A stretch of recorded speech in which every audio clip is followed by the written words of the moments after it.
Mission Walk, India's #1 most advanced rehabilitation and physical therapy center, Manikonda, Alkapur Road. Call 9177-300-194. మా branches Hyderabad, Delhi మరియు పూణేలో కలవు. Hello, Telugu రాజ్యం channel చూస్తున్నారా? సామాజిక, రాజకీయ, జీవన చిత్రణే తెలుగు రాజ్యం. అతిశయోక్తులు, అసత్యాలు ఉండవు. రాజకీయ కోణం కాదు, ప్రజా కోణమే కొలబద్ద. తెలుగు రాజ్యం వీక్షణ మీ ఉత్తమ అభిరుచికి నిదర్శనం.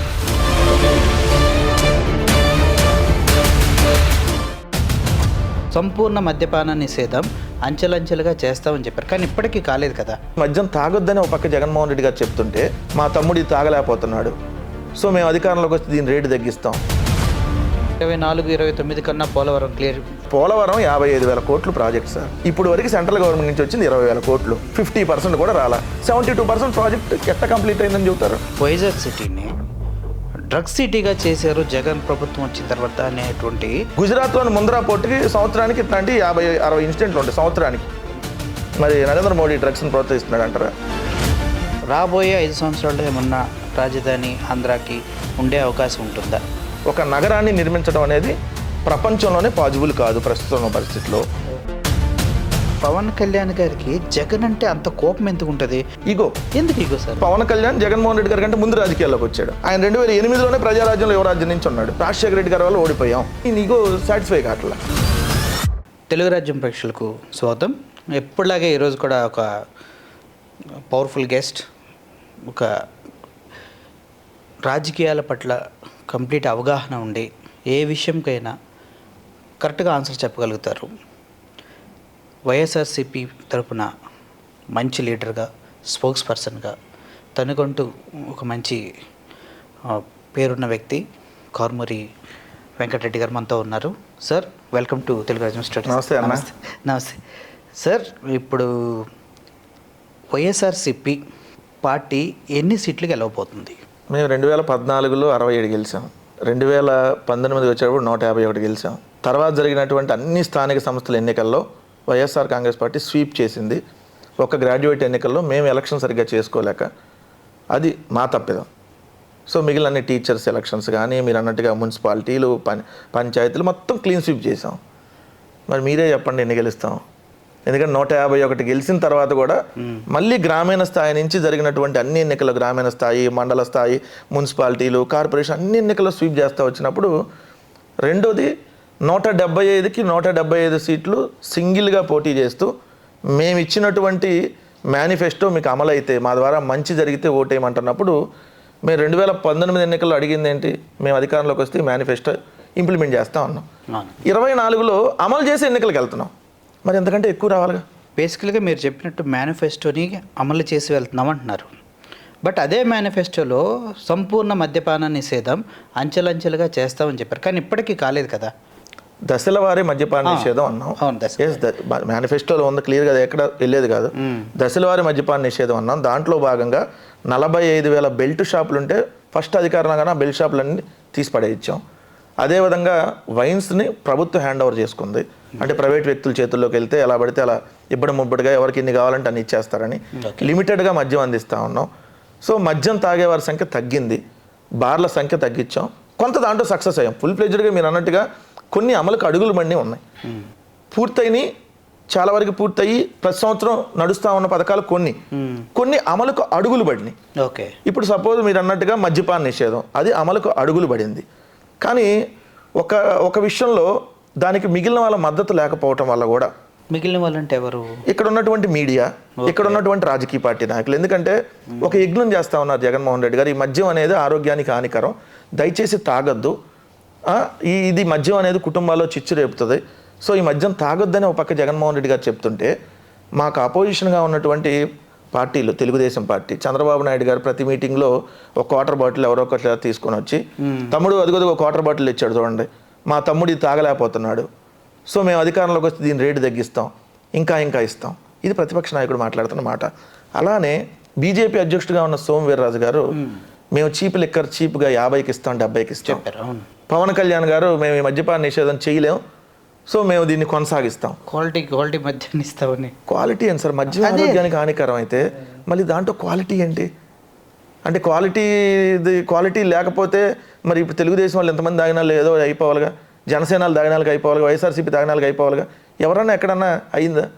ఎందుకంటే ఒక దుష్ప్రచారం సార్. ఇప్పుడు తెలంగాణలో ఇస్తున్న మ్యాన్సన్ హౌస్ ఏదో ఆంధ్రాలో అదే మ్యాన్సన్ హౌస్ ఉంటుంది. అసలు ఆంధ్రాలో అటువంటి బ్రాండ్స్ లేవు, అన్ని లోకల్ బ్రాండ్స్ ఉన్నాయి, జగన్ బ్రాండ్స్ ఉన్నాయి అనేసి డిఫరెంట్ టాక్ నడుస్తుంది. అధికారంలోకి వచ్చినాక ఏ కొత్త డిస్టిలరీని తేలేదు, ఏ కొత్త మీరన్న బ్రాండ్లో తేలేదు. మీరు అన్నట్టుగా బూమ్ అని ఏదైతే చెప్తున్నారో ఇది ఇంటర్నేషనల్ బ్రాండ్, ఇది బేరా కంపెనీది. ఇది చంద్రబాబు నాయుడు గారు ఉన్నప్పుడే ఆంధ్రప్రదేశ్కి తీసుకొని వచ్చాడు. గవర్నర్ రిజర్వ్ ఇది చంద్రబాబు నాయుడు గారు ఉన్నప్పుడే తీసుకొని వచ్చి మళ్ళీ రెన్యువల్ చేశాడు. ప్రెసిడెంట్ మెడల్ ఇది చంద్రబాబు నాయుడు గారు ఉన్నప్పుడే తెచ్చి మళ్ళీ ఆయన దిగిపోయేటప్పటికి రెన్యువల్ చేశాడు. బాలకృష్ణ మీద అభిమానంతో మళ్ళీ బాలకృష్ణ కోపపడతాడేమో అని చెప్పి 999 లెజెండ్ విస్కీ అని తెచ్చాడు. మళ్ళీ పవర్ స్టార్ ఫీల్ అవుతాడని చెప్పి 999 పవర్ స్టార్ విస్కీ అని తెచ్చాడు. ఇవన్నీ మెయిన్ తేలా అండ్ అవన్నీ కొనసాగిస్తూ ఉన్నావు. ఆ రోజు మరి అవన్నీ చెత్త బ్రాండ్లు అయితే చంద్రబాబు నాయుడు గారు ఎందుకు తెచ్చారు? మనకు తెలిసిన ప్రకారం జగన్మోహన్ రెడ్డి గారు కూడా అసెంబ్లీలో మనకి క్లియర్ పిక్చర్ చూపించడం జరిగింది. ఆ విషయాన్ని ప్రజల్లోకి మీరు ఎందుకు గట్టిగా తీసుకెళ్ళలేకపోయారు? ఇవన్నీ చంద్రబాబు నాయుడు గారు హయాంలో వచ్చిన బ్రాండ్సే, మేము తేలేదు, ఆయనే చేసిన విషయాన్ని ప్రజల్లోకి ఎందుకు గట్టిగా తీసుకు? ఒకటి ఏంటంటే అన్న, నిజం చెప్పేవాళ్ళు ఇక్కడ ఓన్లీ ఒక పార్టీగా ఉంది. అబద్ధాలు చెప్పేవాళ్ళు అవతల 10 మంది ఉన్నారు, 10 పార్టీలు ఉన్నాయి, 10 మీడియా సంస్థలు ఉన్నాయి, వ్యవస్థలో ఉన్న కొంతమంది వ్యక్తులు ఉన్నారు. సో అన్నప్పుడు నిజం ఏదైతే చెప్పులు వేసుకొని బయటికి వెళ్ళే లోపు అబద్ధం ఊరంతా తిరిగి వచ్చిందని మనకి ఏదైతే సామెత ఉందో, నిజం ఒక వైఎస్ఆర్ కాంగ్రెస్ పార్టీ, ఏదో మాకు సంబంధించి సాక్షి మీడియా. కానీ అవతల 2 పత్రికలు, 3-4 మీడియా ఛానళ్ళు, ఒక 100 యూట్యూబ్ ఛానళ్ళు, Congress party, communist party, CPI, CPM, అదేంటి బీజేపీ, జనసేన, తెలుగుదేశం, ఇన్ని పార్టీలు మరి దుష్ప్రచారం చేస్తున్నప్పుడు తొందరగా అదే వెళ్ళిద్ది కదా. కాకపోతే ప్రజలకు వాస్తవం తెలుసు, ఏ ఊర్లో ఏం జరిగింది, నిజంగా అంతకుముందు ఉన్నాయా లేవా. ఎందుకంటే ఇప్పుడు అంతకుముందు ఉన్న బ్రాండ్లు ఇప్పుడు గవర్నర్ రిజర్వ్ నేను చూపిస్తా తెలంగాణలో లిక్కర్ మార్ట్కి వెళ్తే, ఇదే ప్రెసిడెంట్ మెడల్ నేను తెలంగాణలో లిక్కర్ మార్ట్లో చూపిస్తా. అన్ని రాష్ట్రాల్లో ఉండే బ్రాండ్లు ఏపీలో కూడా ఉన్నాయి. సార్ నాకు అర్థం కాలే అసలు ఈ బ్రాండ్లు ఈ మందు గురించి గొడవ ఏంది సార్? ఎవడన్నా మద్యం ఆరోగ్యానికి హానికరం తాగొద్దని చెప్పాలి. నాకు అదే అర్థం కాదు. అంత సీనియర్ మోస్ట్ చంద్రబాబు నాయుడు గారు మేము ఇస్తాం బ్రదర్, క్వాలిటీ ఇస్తాం, మేము మద్యపాన నిషేధం పూర్తి స్థాయిలో చేయలేదన్నారు కదా, మీరు వస్తే చేస్తారా? అది హైలీ ఇంపాసిబుల్. ఎట్లా మాట్లాడగలుగుతున్నారు? మరి జగన్మోహన్ రెడ్డి గారు ఎలా చేస్తారని చెప్పి మేము దశల వారికి చేస్తా అన్నాం. దాంట్లో చాలా వరకు 5 years సార్, 5 years లో సార్ మేము చాలా వరకు దాంట్లో సక్సెస్ అయ్యాం. ఏదైతే తాగేవారి సంఖ్య తగ్గించగలిగాం, ఏదైతే తాగేవారి క్వాంటిటీ, ఏదైతే మద్యం కేసులు తగ్గించగలిగాం, బీర్లు కేసులు రేట్లు పెంచడం వల్ల, రేట్లు కొంత పెరగటం వల్ల అవ్వచ్చు. మీరు అన్నట్టుగా ఏంటంటే దాన్ని మేము లిమిటెడ్గా అందిస్తున్నాం. ఇప్పుడు మీరు వెళ్ళి 10 బాటిల్ కావాలంటే ఇప్పుడు ఏపీలో ఎవరు? ఓకే, మీరు వెళ్ళి వైన్ షాప్లో నాకు 10 బాటిల్ ఇవ్వమంటే మీకు ఎవరు? దానికి లిమిట్ పెట్టాం. ఓకే, ఒకరికి ఒక బాటిలే. సో లిమిట్ మళ్ళీ మీరు 4 తాగేవాలంటే 4 వెళ్ళి తెచ్చుకోవాల్సింది షాప్కి. ఓకే, సో అలా లిమిటెడ్ పెట్టాం. సాయంత్రం పూట టైమింగ్ తగ్గించున్నాం. రెండోది ఏంటి, రెండో అంశం వచ్చేటప్పటికి ఆ పక్కన అంతకుముందు ఏంది, తాగి ఊగటానికి మంచి టీవీలు పెట్టి పర్మిట్ రూమ్ లాగా మంచి కూలింగ్ వాటర్ పెట్టి కూలర్లు పెట్టి పెట్టేవాళ్ళు. ఇప్పుడు ఆ సిస్టమ్ లేదు. వాడు తాగితే ఇంటికి వెళ్ళి తాగాలి, రోడ్డు మీద అది పట్టుకుంటారు. రాబోయే 5 సంవత్సరాల్లో ఇంకెటువంటి మార్పులు ఉండొచ్చు దీంట్లో? సార్ ఇప్పుడు ఎట్లా అప్గ్రేడ్ చేస్తా దాన్ని, ఎట్లా ఇది ఇట్లా చేసాం, ఇంకొంత తగ్గించడం సంఖ్య. సో దాన్ని చేసుకుంటే అలా ఇక్కడ ఏంటంటే సార్, ఒక మద్యపానం అనేటటువంటి అంశంలో నేను ఇందాక అన్నందుకనే ఇది ఒక యజ్ఞం చేస్తున్నప్పుడు ఆ యజ్ఞానికి భగ్నం కలిగిస్తున్నప్పుడు కొంత లేట్ అయినమాట వాస్తవం. సో అదే కానీ మేము ఏ విధంగా చిత్తశుద్ధితో ఉన్నామో వాళ్ళు కూడా అదే చిత్తశుద్ధితో ఉండి ఎస్ తాగొద్దు తెలుగు తమ్ముళ్ళు, తాగొద్దు జన సైనికులు, తాగద్దు మీరు ఎవరని చెప్పి బీజేపీ వాళ్ళని మీరు అందరూ చెప్పుంటే అప్పుడు మీకు అన్నట్టుగా అరే మన నాయకుడు తాగొద్దని పిలుపునిస్తున్నాడు రా అంటే తాగడం కొంతమంది మానేస్తారు కదా. మన నాయకుడు తాగండి, మళ్ళీ మేము వస్తాం, మళ్ళీ ఇస్తాం, ఇంకా ఏంటంటే ఈ విధంగా ఉంటుంది. చాలా బ్యాడ్ అసలు అటువంటి స్టేట్మెంట్స్ అనేవి. అట్లా మీరు అన్నట్టుగా మేనిఫెస్టోలో కొన్ని అమలుకు అడుగుబండి ఉన్నాయి. ఇప్పుడు సపోజ్ ఇళ్ల పట్టాలు ఉంది, మేము 25 లక్షల మందికి ఇళ్ల పట్టాలు ఇచ్చి ఇల్లు కట్టిస్తాం అన్నమాట వాస్తవం. కానీ ఆ 25 లక్షలు 31 లక్షలు అయినాయి.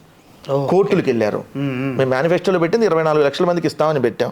సో దాన్ని 31 లక్షలు అయింది. మళ్ళీ కోర్టులకు వెళ్ళారు, ఆపారు. దాంట్లో ఇళ్ల నిర్మాణం దాదాపుగా 15 లక్షల ఇళ్ల నిర్మాణం పూర్తయింది. ఇంకా అవ్వాల్సింది ఉంది, ఎందుకంటే మధ్యలో 2 ఏళ్ళు కోవిడ్ ఇవన్నీ వచ్చినప్పుడు. సో ఇవి అమలుకు అడుగులు పడినాయి. అంటే ఆల్మోస్ట్ మా చిత్తశుద్ధి నిరూపించుకున్నాం దాంట్లో. సో అందుకని ప్రజలకి వాళ్ళకి ఇళ్ల పట్టా వచ్చింది, ఇళ్ళ నిర్మాణం జరుగుతుంది, కొన్ని పూర్తయినాయి, వాళ్ళకి క్లియర్గా అర్థమవుతుంది కదా. సో మీరు ఇచ్చిన దాంట్లో ఇది చేయలేదు, ఇంతవరకే వచ్చింది. ఇప్పుడు సిపిఎస్ రద్దు అన్నారు సార్. అవునండి. సిపిఎస్ రద్దు చేసాం మేము. అవును. కాబట్టి దాని ప్లేస్లో జీపీఎస్ తెచ్చాం. ఓల్డ్ పెన్షన్ స్కీమ్ బదులు గ్యారంటీ పెన్షన్ స్కీమ్ అని తెచ్చాం. ఉద్యోగ సంఘాలన్నీ యాక్సెప్ట్ చేసినాయి. వారి అనుమతితోనే తీసుకుని మధ్యలో వాళ్ళకి లేనటువంటి ఇబ్బంది తెలుగుదేశం జనసేనకి ఎందుకు వస్తుంది?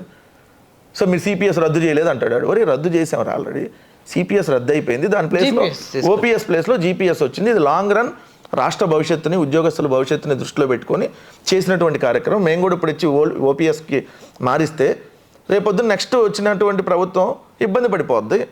సో మళ్ళీ వచ్చినా మేము ఇబ్బంది పడాలి, లేకపోతే మీరు వచ్చినా మిమ్మల్ని ఇబ్బంది గురి చేసేటటువంటి మెంటాలిటీ మాది కాదు అని క్లియర్గా భవిష్యత్తును దృష్టిలో పెట్టుకొని మేము కార్యక్రమాలు చేస్తున్నాం. ఏదో టెంపరీగా డెసిషన్ తీసుకొని ఇప్పటికిప్పుడు అధికారంలోకి వచ్చేస్తే చాలు అని అంటానికి కాదు. జగన్మోహన్ రెడ్డి గారు ముఖ్యమంత్రి అయింది 5 ఏళ్ళకి వచ్చిపోవటానికి అనుకుంటున్నారు. ఎక్కడోళ్ళు 30 ఏళ్ళ పాటు ఉండటానికి వచ్చాం. 30 ఏళ్ల పాటు ఈ రాష్ట్రానికి ముఖ్యమంత్రిగా ఉండటానికి వచ్చాం. ఏదో వచ్చామా 5 ఏళ్ళకి పోయాం అనడానికి రాలా. మేము రాసి పెట్టుకోమని చెప్తా ఉన్నాం. 24లో గెలుస్తాం, 29లో కూడా గెలుస్తాం. అంతకు మించి రెట్టింపు ఉత్సాహంతో వస్తా ఉన్నాం, సిద్ధంగా ఉన్నాం 175 గెలవడానికి. 24-29 కన్నా పోలవరం క్లియర్ 26 కల్లా కంప్లీట్ అయిపోద్ది అని అనుకుంటున్నాం సార్. ఎందుకంటే పోలవరంలో ఒక బిగ్గెస్ట్ మిస్టేక్ జరిగింది. ఎవరు అవునన్నా కాదన్నా చంద్రబాబు నాయుడు గారు పడినటువంటి కక్కుర్తికి చేసినటువంటి ఏదైతే ఆ పనులకి ఇప్పటికీ పోలవరం పూర్తి కావట్లా. అది కూడా ఎందుకంటే ఒక 2 నిమిషాలు దాన్ని డెప్త్గా వెళ్ళి చెప్పాల్సినటువంటి అవసరం ఉంది. చెప్పాలి. ప్రజలకి ఆ ప్రాజెక్ట్ చూసి ఆ పూర్తిగా దాని మీద అవగాహన వస్తే తప్ప తెలియదు. ఎందుకంటే నాకు మొదట ఐడియా లేదు. నేను పోలవరం వెళ్ళి చూసినాక ఒరే ప్రాజెక్ట్ ఇలా ఉంటుందా? ఎందుకంటే జనరల్ ప్రాజెక్ట్ చూసాం మనం, నాగార్జున సాగర్ చూసుంటాం, శ్రీశైలం చూసుంటాం. ఇదేంటి అదే ప్రాజెక్టు, అక్కడే గేట్లు, అదే డ్యాము. ఇక్కడ అట్లా కాదు. గోదావరి నదిని దాదాపుగా 8 కిలోమీటర్ల పక్కకి ఇలా మళ్లించి అక్కడ స్పిల్వే నిర్మాణం చేపట్టారు. ఆ స్పిల్వే నిర్మాణం కూడా మేము వచ్చిన తర్వాత పూర్తయింది, అన్ని గేట్లు పెట్టి. ఏదైతే మళ్లించినటువంటి ఆ గోదావరి నదికి అక్కడ స్పిల్వే కట్టారు కాబట్టి ఈ మధ్య ఉన్నటువంటి ప్రాంతంలో మెయిన్ డ్యామ్ కట్టాలి. ఆ డ్యామ్ కట్టడానికి ఆ వాటర్ని ఆపాలి అని అంటే, ఆ మళ్లించాలంటే ముందు ఎగువ కాపర్ డ్యామ్ కట్టాలి.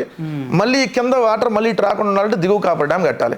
చంద్రబాబు నాయుడు గారు ఎగువ కాపర్ డ్యామ్ బాగా హైట్కి కాకుండా కొంత హైట్ తక్కువ కట్టి మధ్యలో గ్యాప్స్ పెట్టడం వల్ల గోదావరి ఫోర్స్గా వాటర్ వచ్చినప్పుడు ఆ గ్యాప్లో నుంచి వచ్చి డ్యాముని డైరెక్ట్గా వాటర్ ఢీకొనటం వల్ల, అదేవిధంగా వెనక నుంచి మళ్ళీ వాటర్ వచ్చి అసలు దిగువ కాపర్ డ్యామ్ కట్ల, మళ్ళీ బ్యాక్ వాటర్ ఇటు మన స్పిల్వేకి పెట్టాం కదా, ఇటు ఈ పైనుంచి వచ్చే వాటర్ ఎగువ కాపర్ డ్యామ్ నుంచి, ఈ పక్క నుంచి మళ్ళించిన వాటర్ దిగువ కాపర్ డ్యామ్ మళ్ళీ వెనక్కి వచ్చి 2 బలంగా అయితే గొద్దటం వల్ల డయాఫ్రమ్ వాళ్ళు దెబ్బతింది. డయాఫ్రమ్ వాళ్ళు దెబ్బతిందని తెలుసుకొని ఎంత దెబ్బతింది అసలు దాన్ని మళ్ళీ పునర్నిర్మించాలా, కొత్త చేయడానికి 2 ఏళ్ళు పట్టింది. మొత్తం హైడ్రాలిక్ కార్పొరేషన్ వాళ్ళందరూ వచ్చి మొత్తం ఎడిట్ చేసి అన్నీ తెలియకుండా పోలవరం 72% కంప్లీట్ చేసాం. ఎట్లా 72% కంప్లీట్ అయిద్దండి? మరి ఎలా సార్? మరి చంద్రబాబు నాయుడు గారు సార్ పోలవరం 55,000 కోట్లు ప్రాజెక్ట్ సార్. ఇప్పుడు వరకు సెంట్రల్ గవర్నమెంట్ నుంచి వచ్చింది 20,000 కోట్లు.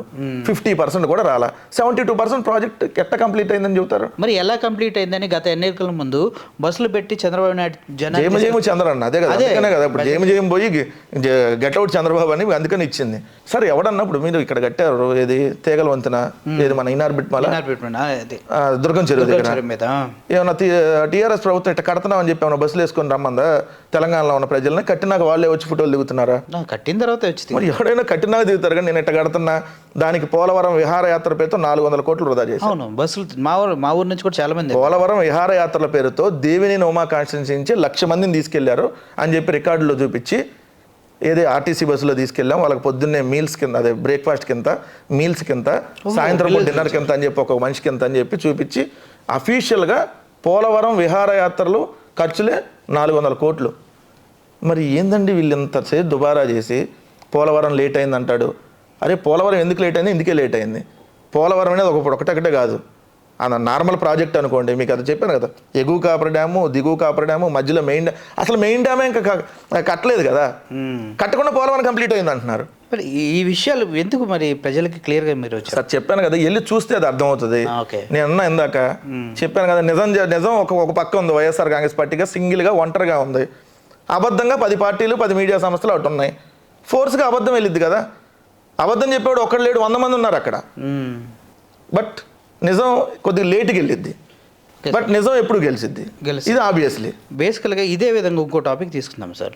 మన వైజాగ్ సిటీని డ్రగ్స్ సిటీగా చేశారు జగన్ ప్రభుత్వం వచ్చిన తర్వాత అనేటువంటి వాదన ప్రతిపక్షాల నుంచి కానీ ప్రజల్లో కానీ బలంగా వెళ్తుంది. దానికి కారణం ఏంటంటారు? రీసెంట్గా కూడా కొన్ని 25,000 టన్స్ ఏదో కొకేన్ దొరికింది, దానికి వైఎస్ఆర్సీపీ వాళ్ళే చేస్తారు, మొత్తం గంజా ఎస్టేట్గా చేశారు. ఇటువంటి అభియోగాలు కానీ ఇటువంటి వార్తలు ఎలా వస్తున్నాయి? వైజాగ్ సిటీని డ్రగ్ సిటీ అన్నప్పుడు తెలుగుదేశం వాళ్ళు ఫస్ట్ ఒక సమాధానం చెప్పాలి. గీతం యూనివర్సిటీలో ఎక్కువ మంది స్టూడెంట్స్ అవుతున్నారు. అవును. అంటే వాళ్ళ పిల్లలందరూ డ్రగ్స్ తీసుకుంటున్నారా? పిల్లలు తీసుకుంటున్నారని కాదు కదా, మరి ఎట్లా డ్రగ్ సిటీగా అయిందంటారు? అక్కడ నుంచి వేరే స్టేట్స్ కూడా డ్రగ్స్ వెళ్తున్నాయని కదా సార్. ఇప్పుడు ఒరిస్సా నుంచి తెలంగాణ రావాలి అని అంటే వయా బోర్డర్ ఆంధ్ర నుంచి రావాలి. అవును సార్. ఒరిస్సా నుంచి తెలంగాణకు వస్తుంటే ఆంధ్రాలో పట్టుకున్నారు దాన్ని. ఓకే, పట్టుకున్న దానికి మనం అప్రిషియేట్ చేయాలా? ఆంధ్రాలో డ్రగ్ దొరికిందనే మనం వేరే విధంగా మాట్లాడాలా? ఓకే, అప్రిషియేట్ చేయాలి నిజంగానే. ఇప్పుడు ట్రాన్స్పోర్ట్ వెళ్ళేటప్పుడు సార్ ఎక్కడికక్కడ పట్టుకుంటుంటే మనం దాంట్లో సక్సెస్ అయినట్టు. ఓకే, పట్టుకోకుండా వెచ్చలవిడిగా వదిలేసి ఉగాది రోజు వెళ్ళి పబ్బుల్లోకి వెళ్ళేవాళ్ళు, లేదంటే మీరు అన్నట్టుగా సినిమా హీరోలకు సంబంధించో వాళ్ళందరూ ఏదో ఈ పబ్బులు వీటి అంశాలు వచ్చినప్పుడు మరి ఇక్కడ కూడా అప్పుడు డ్రగ్ సిటీ అనాలిగా హైదరాబాద్ని? అంటే తప్పు కదా. ఎవడో ఒకరితో తీసుకుంటే దాన్ని అంటారా? 2 పోర్టులోకి వచ్చింది అన్నారు. గుజరాత్లోని ముంద్రా పోర్టుకి సంవత్సరానికి ఇట్లాంటి 50-60 ఇన్సిడెంట్లు ఉంటాయి సంవత్సరానికి. మరి నరేంద్ర మోడీ డ్రగ్స్ని ప్రోత్సహిస్తున్నాడు అంటారా? అంటే ఇప్పుడు మనం ట్రాన్స్పోర్ట్ ఎక్కడికి వస్తుంది? విదేశాల నుంచి వచ్చేటప్పుడు సముద్ర తీర ప్రాంతానికి వస్తుంది. అక్కడ పట్టుకున్నందుకు అప్రిషియేట్ చేయట్లా వీళ్ళు. పట్టుకొని దాన్ని ఎక్కడికక్కడ నిరోధిస్తున్నందుకు అప్రిషియేట్ చేయట్లా. గంజాయి సాగును నియంత్రించే దాంట్లో ఏపీ నెంబర్ 1 అని చెప్పి కేంద్రం ఇచ్చింది. నియంత్రణ చేయడంలో మొత్తం స్మాష్ చేసి పడేశారు ఆపరేషన్ పరివర్తన అని. అమ్మో ఇంత పట్టుకున్నారా, ఇది డ్రగ్ సిటీ గంజాయి సిటీ అంటారు వీళ్ళు. బేసిక్గా మీరు చెప్తే నాకు ఇప్పుడు అర్థమవుతుంది. డ్రగ్స్ ఎక్కడ పట్టుకున్నప్పుడే ఈ వార్తలు వస్తున్నాయి, అది కూడా ఈ గవర్నమెంట్ యాక్షన్ తీసుకోవడం వల్ల ఇలా డ్రగ్స్ దొరుకుతున్నాయి, అంతే కదా సార్. ఇప్పుడు ఎక్కడైనా ఇప్పుడు మనం ఉన్నాం సార్. ఇప్పుడు ఒక చోట ఇన్సిడెంట్ జరుగుతున్నప్పుడు ఆ ఇన్సిడెంట్ జరిగేటప్పుడు మనం ఇన్సిడెంట్ జరగకుండా దాన్ని కాపాడగలిగితే మనం అప్రిషియేట్ చేయాలి. అమ్మో ఆ ఇన్సిడెంట్ అక్కడ జరగబోతుంది, సో మీరు ఇక్కడ పట్టుకున్నారు, ఇన్సిడెంట్ జరుగుతుంది కాబట్టి ఇదంతా సిటీ ఆ విధంగా అయిపోయిందంటే ఎట్లా? డ్రగ్స్ని అక్కడక్కడ పట్టుకుంటున్నారు. తాగొద్దు, ఇట్లాంటివన్నీ చేయొద్దని చెబుతున్నాం మనం. సో మేజర్గా వీళ్ళ టార్గెట్ ఏముంటుంది? కాలేజెస్ టార్గెట్ ఉంటుంది. ఈ డ్రగ్స్ వాటికి కాలేజీ యూత్ని టార్గెట్ చేస్తారు. మరి మేజర్గా గీతం యూనివర్సిటీలోనే కదా ఎక్కువ మంది పిల్లలు ఉంది. ఆంధ్ర యూనివర్సిటీ అండ్ గీతం యూనివర్సిటీ తెలుగుదేశం వాళ్ళే కదా. అంటే మరి మీరు మీ పిల్లల్ని ఆ విధంగా డ్రగ్ సిటీగా మాట్లాడతారా? అంటే రాజకీయంగా వాళ్ళు మాట్లాడినప్పుడు దీనికి కూడా సమాధానం చెప్పాలి కదా. ఇదే గంజాయి ఎక్కువ ఉంది అని చెప్పి దాన్ని మేము కంట్రోల్ చేయలేకపోతున్నాం అని చెప్పి గంటా శ్రీనివాసరావు మంత్రిగా ఉండి చెప్పాడు. గంటా శ్రీనివాసరావు మంత్రిగా ఉన్నప్పుడు చెప్పాడు. కానీ మేము అక్కడికక్కడ పట్టుకొని దాన్ని నియంత్రిస్తూ ఉన్నాం. సో ప్రజలను కూడా గమనించమని చెప్తా ఉన్నాను. ఎందుకంటే ప్రతిరోజు దుష్ప్రచారం. ఇవాళ ఒకటి తీసుకొని వస్తారు, రేపొద్దున ఇంకోటి తీసుకొని వస్తారు. తీసుకొని వచ్చి రాష్ట్రం అడుక్కుదింది అని చెప్పి చూపించాలనే ప్రక్రియ. మొన్నటిదా మేము సంక్షేమ పథకాలు ఇస్తే అరే పేదవాడిని సోమరిపోతులు చేస్తారా, ఎందుకు ఇన్ని పంచుతున్నారా అన్నారు. ఇప్పుడు నేను అంతకంటే 4 ఇంతలు ఇస్తానంటాడు చంద్రబాబు. ఈ సంక్షేమ పథకాల వల్ల శ్రీలంక అయిపోయింది అన్నాడు మొన్నటిదాకా అన్నాడు. ఇప్పుడు ఏమో సింగపూర్ అయిద్దా? అంతకంటే ఎక్కువ ఇస్తే సింగపూర్ ఆయనే చేస్తా అన్నారు కదా. 5 ఏళ్ళు ఉన్నప్పుడు ఎందుకు చేయాల? 14 ఏళ్ళు ఎందుకు చేయలే? ఏ నగరాన్ని సింగపూర్గా? మన నగరాలు మన గొప్పతనం ఉంది. నువ్వు మళ్ళీ సింగపూర్తో కంపేర్ చేసి మనం ఉన్న నగరాల కీర్తిని డౌన్ చేయాల్సిన పని లేదు. సో ఆయన ఏ ఊరు వెళ్తే అది చేస్తానంటాడు. ఆయన బుద్ధి పుట్టినప్పుడు బుద్ధి పుట్టిన మాటలు మాట్లాడతాడు. మనం అయితే మాట్లాడలేం కదా అట్లా. ఇప్పుడు మనకి రాజధాని అంటూ లేదు సార్. అంటే మనకి రాబోయే 5 సంవత్సరాల్లో ఏమన్నా రాజధాని ఆంధ్రాకి ఉండే అవకాశం ఉంటుందా? జగన్ గారు దానిపైన ఏమన్నా చెప్పగలరా? రాజధాని ఉంది. రాష్ట్ర విభజన జరిగినాక 10 సంవత్సరాల పాటు ఉమ్మడి రాజధాని హైదరాబాద్ అని చెప్పారు. రేపు జూన్ దాకా అది ఉమ్మడి రాజధానిగా ఉంది. తర్వాత మనం కొత్త రాజధాని నిర్మించుకోవాలి. ఆ రోజు అసెంబ్లీలో చెప్పింది విజయవాడ కేంద్రంగా, విజయవాడ చుట్టుపక్కల రాజధాని. చాలా తేడా ఉంది వాళ్ళు చెప్పిన దానికి చేసిన దానికి. అప్పుడు అసెంబ్లీలో సెప్టెంబర్ 4, 2014 హైదరాబాద్లో ఉన్న అసెంబ్లీ. ఆ రోజు జగన్మోహన్ రెడ్డి గారు ప్రతిపక్ష నాయకుడిగా ఉన్నారు. ముఖ్యమంత్రిగా చంద్రబాబు నాయుడు ఉండి డైరెక్ట్గా ప్రకటన చేస్తే అపోజిషన్ లీడర్గా జగన్మోహన్ రెడ్డి గారు ఏంటి సార్ చర్చ జరగకుండా ప్రకటన ఎవరు చేస్తారంటే ఆల్రెడీ విజయవాడ కేంద్రంగా రాజధాని అనౌన్స్ చేశారు. చేసినప్పుడు మేము యాక్సెప్ట్ చేసిన మాట వాస్తవం. బట్ డిసెంబర్ వచ్చేటప్పటికి 29 గ్రామాల రాజధాని అయింది. అప్పుడు జగన్మోహన్ రెడ్డి గారు నేను శంకుస్థాపన కూడా రానని చెప్పి ఒక లేఖ కూడా రాశారు. ఇది రియల్ ఎస్టేట్ రాజధాని నేను రానని చెప్పి అన్నారు. సో దీనికి డిఫరెన్స్ ఎట్లా అంటే అర్థమయ్యే పీపుల్కి, తెలంగాణలో ఉండి అర్థమయ్యే వాళ్ళకి హైదరాబాద్ రాజధాని అనుకొని హైదరాబాద్ నుంచి తీసేసి వికారాబాద్లో పెడితే ఎంత దూరం ఉందో సేమ్ అమరావతి రాజధాని విజయవాడకి అదే.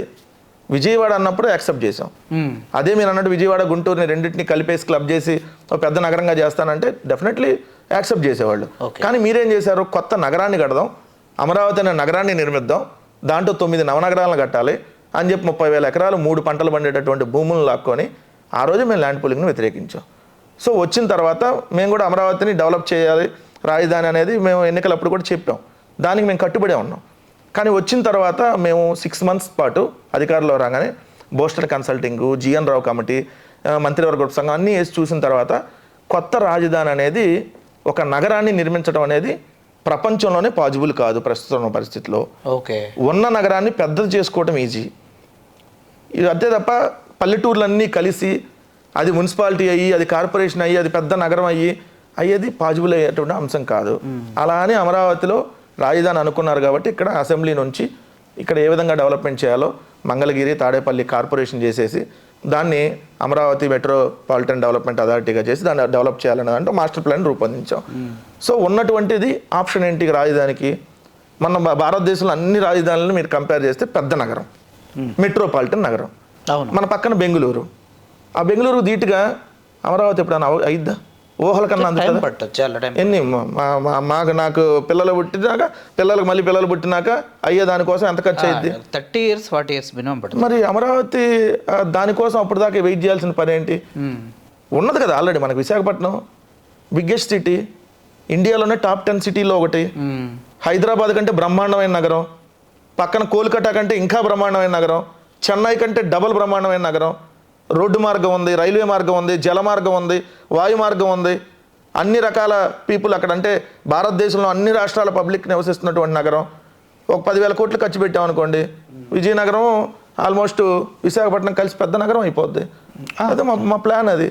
అలానే అన్నీ ఒకే చోట పెట్టడం వల్ల హైదరాబాద్ నుంచి తరిమేసామని మనమే చెప్పాం కదా.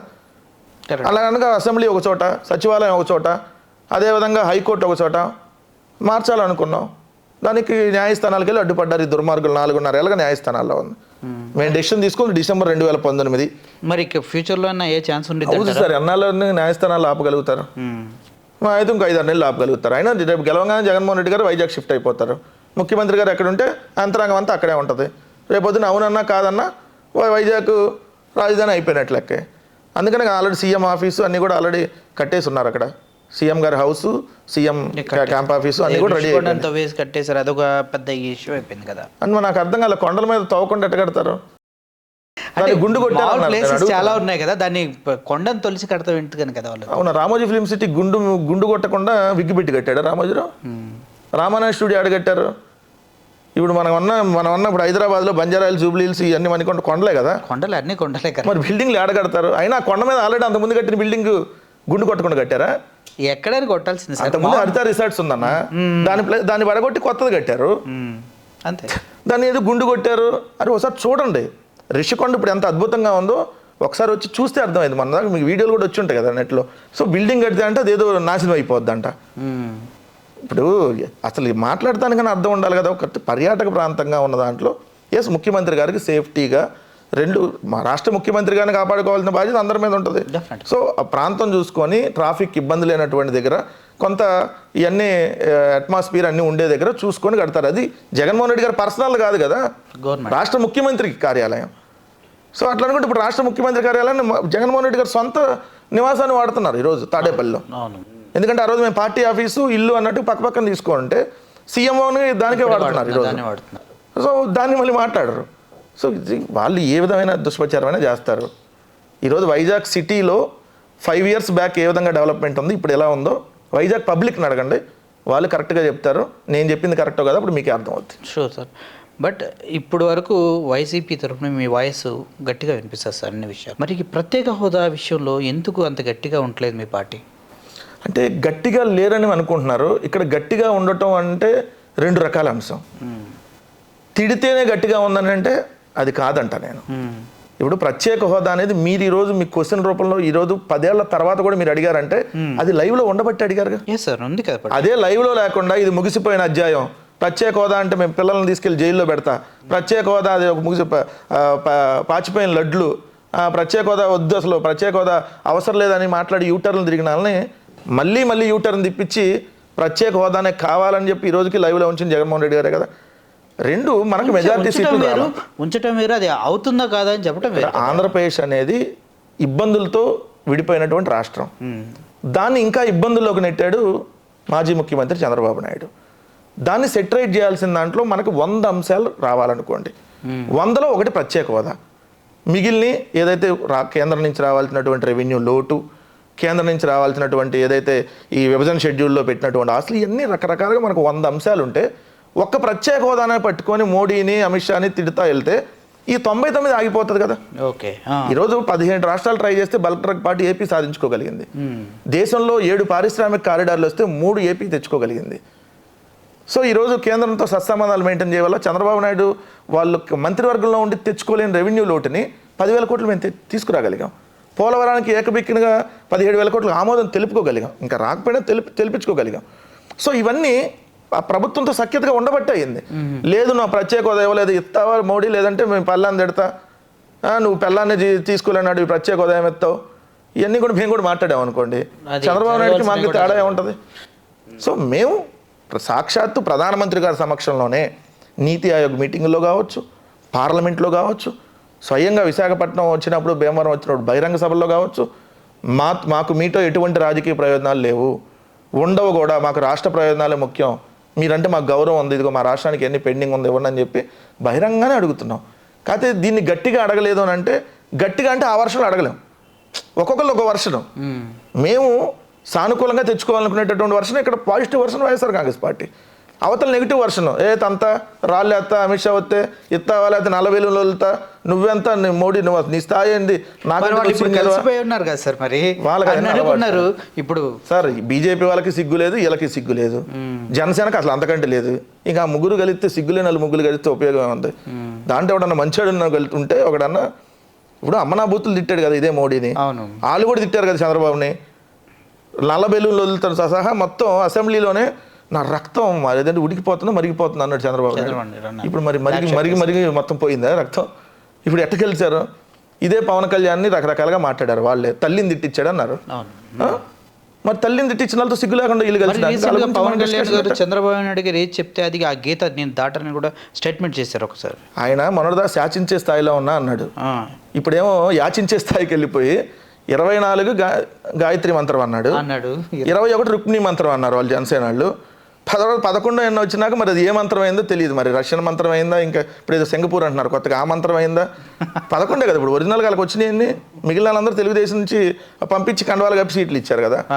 వీళ్ళకి సిగ్గు లేదు, వాళ్ళకి సిగ్గు లేదు, దాని గురించి మనమే మాట్లాడదాం. అట్టంటే వాళ్ళందరూ మాకు ప్రత్యర్థులు అయ్యారు. మరి అంత పెద్ద ఇప్పుడు జగన్మోహన్ రెడ్డి మనకి పవన్ కళ్యాణ్ ఉన్నారు, పిఠాపురం నుంచి వేస్తాడు, అంత వీక్ క్యాండిడేట్ అన్నప్పుడు వైఎస్ఆర్సీపీ నుంచి మెయిన్ క్యాండిడేట్స్ మొత్తం మిథున్ రెడ్డి కావచ్చు, పద్మనాభం కావచ్చు, వీళ్ళంతా ఎందుకు పిఠాపురం మీద అంతగా కసిగా పోరాడుతున్నారు? సార్ మిథున్ రెడ్డి గారు ఆల్రెడీ ఈస్ట్ వెస్ట్ గోదావరి జిల్లాలకి రీజనల్ కోఆర్డినేటర్గా ఉన్నారు, ముందు నుంచే ఉన్నారు. అది పవన్ కళ్యాణ్ పోటీ చేస్తాడా, వాళ్ళ కొడుకు పోటీ చేస్తాడా, వాళ్ళ తమ్ముడు పోటీ చేస్తాడా అని మాకు అనవసరమైనటువంటి విషయాలు. మా టార్గెట్ 175 పెట్టుకున్నప్పుడు 175లో కూడా పిఠాపురం ఉంది కదా, 174 పెట్టుకోవాలి మేము టార్గెట్. మా టార్గెట్ 175 పెట్టుకున్నప్పుడు పవన్ కళ్యాణ్ ప్రతి ఒక్కటి గెలవాలి మా టార్గెట్ అన్నప్పుడు. సార్ ఇప్పుడు చిన్న పావునైనా పెద్ద కర్రతో కొట్టాలంటారు, అంటే భయపడుతున్నారు పవన్ కళ్యాణ్ వాళ్ళు. పావు సార్ విష సర్పాలని చిన్న పావు వెళ్ళి అది ఏం కాదులే అని వదిలేస్తే ఎట్లా? ఎందుకంటే ఖచ్చితంగా మేము ప్రతిదీ టార్గెట్. మాకు ఒక పంచాయతీ ఎలక్షన్ ఉంది సార్, అది మాకు టార్గెటే. ఆ పంచాయతీ ఓడిపోకూడదని మా టార్గెట్ ఉంటుంది. అట్లానే మున్సిపాలిటీ ఉంది, ఓడిపోకూడదని టార్గెట్ ఉంది. అట్లాంటిది ప్రతి అసెంబ్లీ గెలవాలని టార్గెట్ ఉన్నప్పుడు మేము ఎందుకు పెట్టుకోం? మీలాగా జబర్దస్త్ ఆర్టిస్టులు పెట్టుకోపోయినా మా నాయకులను పెట్టుకుంటాం. జబర్దస్త్ ఆర్టిస్టులు అంటున్నారు, ఎవరిని ఉద్దేశించి? మన ఆదిని ఉద్దేశించి అంటున్నారా? ఆది గురించి మనం మాట్లాడే అంత ఇప్పుడు స్థాయి మనం ఇప్పుడు ఎందుకంటే అదే ఇప్పుడు వాళ్ళకంటే వాళ్ళు అంటే వెనక నుంచి వాటేసుకునే పృథ్వీ, వెనక నుంచి ఇది ముందు నుంచి వస్తుంది అట్లా వెనక తిరిగి వాటేయాలి, వెనక నుంచి వాటేసుకునే వాళ్ళు మొన్న ఏం చెప్పారు సార్? వాళ్ళు అన్నదే కదా, పవన్ కళ్యాణ్ బహిరంగ సభల్లో, చంద్రబాబు నాయుడు బహిరంగ సభల్లో ఈ వెనక నుంచి వాటేసుకునే వాళ్ళందరూ మీ నాయకులా, ఆ పృథ్వీ అనేవాడు అసలు ఏంది అని చెప్పి మాట్లాడి ఇప్పుడు వాళ్ళే మీకు స్టార్ క్యాంపెయినర్లు అంట. అదే కదా, వెనక నుంచి వాటేసుకోమన్నాడు స్టార్ క్యాంపెయిన్. జబర్దస్త్లో ఏదైతే బూతులు స్కిట్లు చేసేవాడు వీళ్ళకి స్టార్ క్యాంపెయినర్లు. పిఠాపురానికి అక్కడేమో ఎడ్యుకేటెడ్ ఉమెన్ ఉంటే వీళ్ళందరూ వచ్చి అక్కడ స్టార్ క్యాంపెయినర్లు అంట. పబ్లిక్ డిసైడ్ చేసిద్ది. సో మాకు ప్రతి కాన్స్టిట్యున్సీ ఇంపార్టెంట్. సో మేము ప్రతి కాన్స్టిట్యున్సీ గెలవాలనుకున్నప్పుడు ఆల్రెడీ పిఠాపురం మా సిట్టింగ్ సీటు. ఓకే. సో మళ్ళీ దాని మీద నిలబెట్టుకోబోతా ఉన్నాం. అదేంటి పవన్ కళ్యాణ్ మరి నన్ను ఒక్కసారి గెలిపించండి అమ్మా, నేను అడుక్కుంటున్నాను, అర్థిస్తున్నాను అంటారు కదా, అక్కడే ఆ అతను ఓటు sentiment ఒకే అర్థమవుతుంది ఛాన్సెస్ ఉందేమో అనుకుంటున్నాను. సార్ ఓటు అడగాలి, ఓటు అడుక్కోకూడదు. అడగటానికి అడుక్కోవటానికి తేడా ఉంది. అడుక్కోవటానంటే ఇంకా కాళ్ళు పట్టుకొని అడుక్కోవటం ఒకటే తక్కువ అతను. నన్ను ఒక్కసారన్నా అసెంబ్లీకి పంపించండి అమ్మా, నా బతికి 16 ఏళ్ళ నుంచి రాజకీయాల్లో ఉందని అడుక్కుంటే నువ్వేం రాజకీయ నాయకుడివి? రాజశేఖర రెడ్డి గారు బతుకున్నప్పుడు రాజకీయాల్లోకి వచ్చారు బాబు. రాజశేఖర రెడ్డి గారు చనిపోయారు, వాళ్ళ కొడుకు 2 సార్లు ఎంపీ, 2 సార్లు ఎమ్మెల్యే, అపోజిషన్ లీడర్, ముఖ్యమంత్రి. ఇప్పటి వరకు నువ్వు జీవితంలో వార్డు మెంబర్ కాల. వీళ్ళేందండి మాకు పోటీ? నాకు అసలు ఎందుకు సార్ పవన్ కళ్యాణ్ గారికి జగన్ అంటే అంత కోపం ఎందుకు ఉంటుంది? ఎందుకంటే నిన్న కాకమున్న మన జగన్ గారికి రాయి తగిలింది. అది ఇక్కడ తగిలిన రాయి ఇక్కడ నుంచి వెళ్ళిపోయి పక్కనున్న వెల్లంపల్లి గారికి కూడా తగిలింది.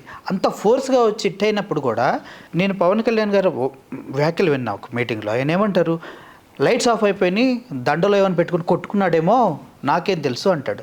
అంత గజ్జి కోపం అంత ఎందుకు వచ్చింది పవన్ కళ్యాణ్? సినిమాల్లో అట్లా డమ్మీ కొట్టుకుంటారు కాబట్టి అన్ని డమ్మీ అనుకుంటాడు అతను. అందుకని నా జీవితం కూడా డమ్మీ అయింది. సినిమాల్లో నిజం కొట్టుకోరు కదా, సినిమా షూటింగ్ చూసే వాళ్ళకి నిజం కొట్టుకోరు తెలిసిపోయింది. ఒకరోజు షూటింగ్కి వెళ్తే వాళ్ళు నిజంగా ఫైటింగ్ కాదురా, ఉట్టి కంటాడు, అది తగలపోయిన ఇటు పడిపోయిన అంటుంటారు, ఇటు అనుకుంటాడు అనమాట. ఈయనకి రియాలిటీకి ఈ సినిమాకి తేడా తెలియదు అనమాట. సినిమాల్లో గొడ్డలోడు తీస్తా అంతా అంటాడు హీరో డైలాగ్, రాజకీయాల్లోకి వచ్చి అంటే ఈయన గొడ్డలోపల తీస్తారన్న సంగతి తెలియదు. సో ఇప్పుడు జగన్మోహన్ రెడ్డి గారి మీద ఎందుకు ఇంత కోపం పవన్ కళ్యాణ్ కంటే ఈగో. ఎందుకు ఈగో సార్? ఏంటి పర్సనల్ ఏమన్నా ఉందా? మీరు నేను ఒకే వయసు సమకాలికలో. ఓకే. నాకంటే మీరు ముందు రాజకీయాల్లోకి వచ్చారు. అంటే పవన్ కళ్యాణ్ జగన్మోహన్ రెడ్డి గారి కంటే ముందు రాజకీయాల్లోకి వచ్చాడు. ఈయన 2009లో వచ్చాడు, జగన్మోహన్ రెడ్డి గారు ఎంపీగా పోటీ చేశాడు. ఆయన 2008లోనే ప్రజారాజ్యంలో యువరాజ్యం నుంచి ఉన్నాడు. ఓకే. తర్వాత రాజశేఖర రెడ్డి గారు మళ్ళీ ముఖ్యమంత్రి అయ్యాడు, చిరంజీవి గారు ఓడిపోయారు ప్రజారాజ్యం పార్టీ. ఇక ఆ గ్లడ్జ్ పెట్టుకున్నాడు, రాజశేఖర రెడ్డి గారి వల్ల ఓడిపోయాం.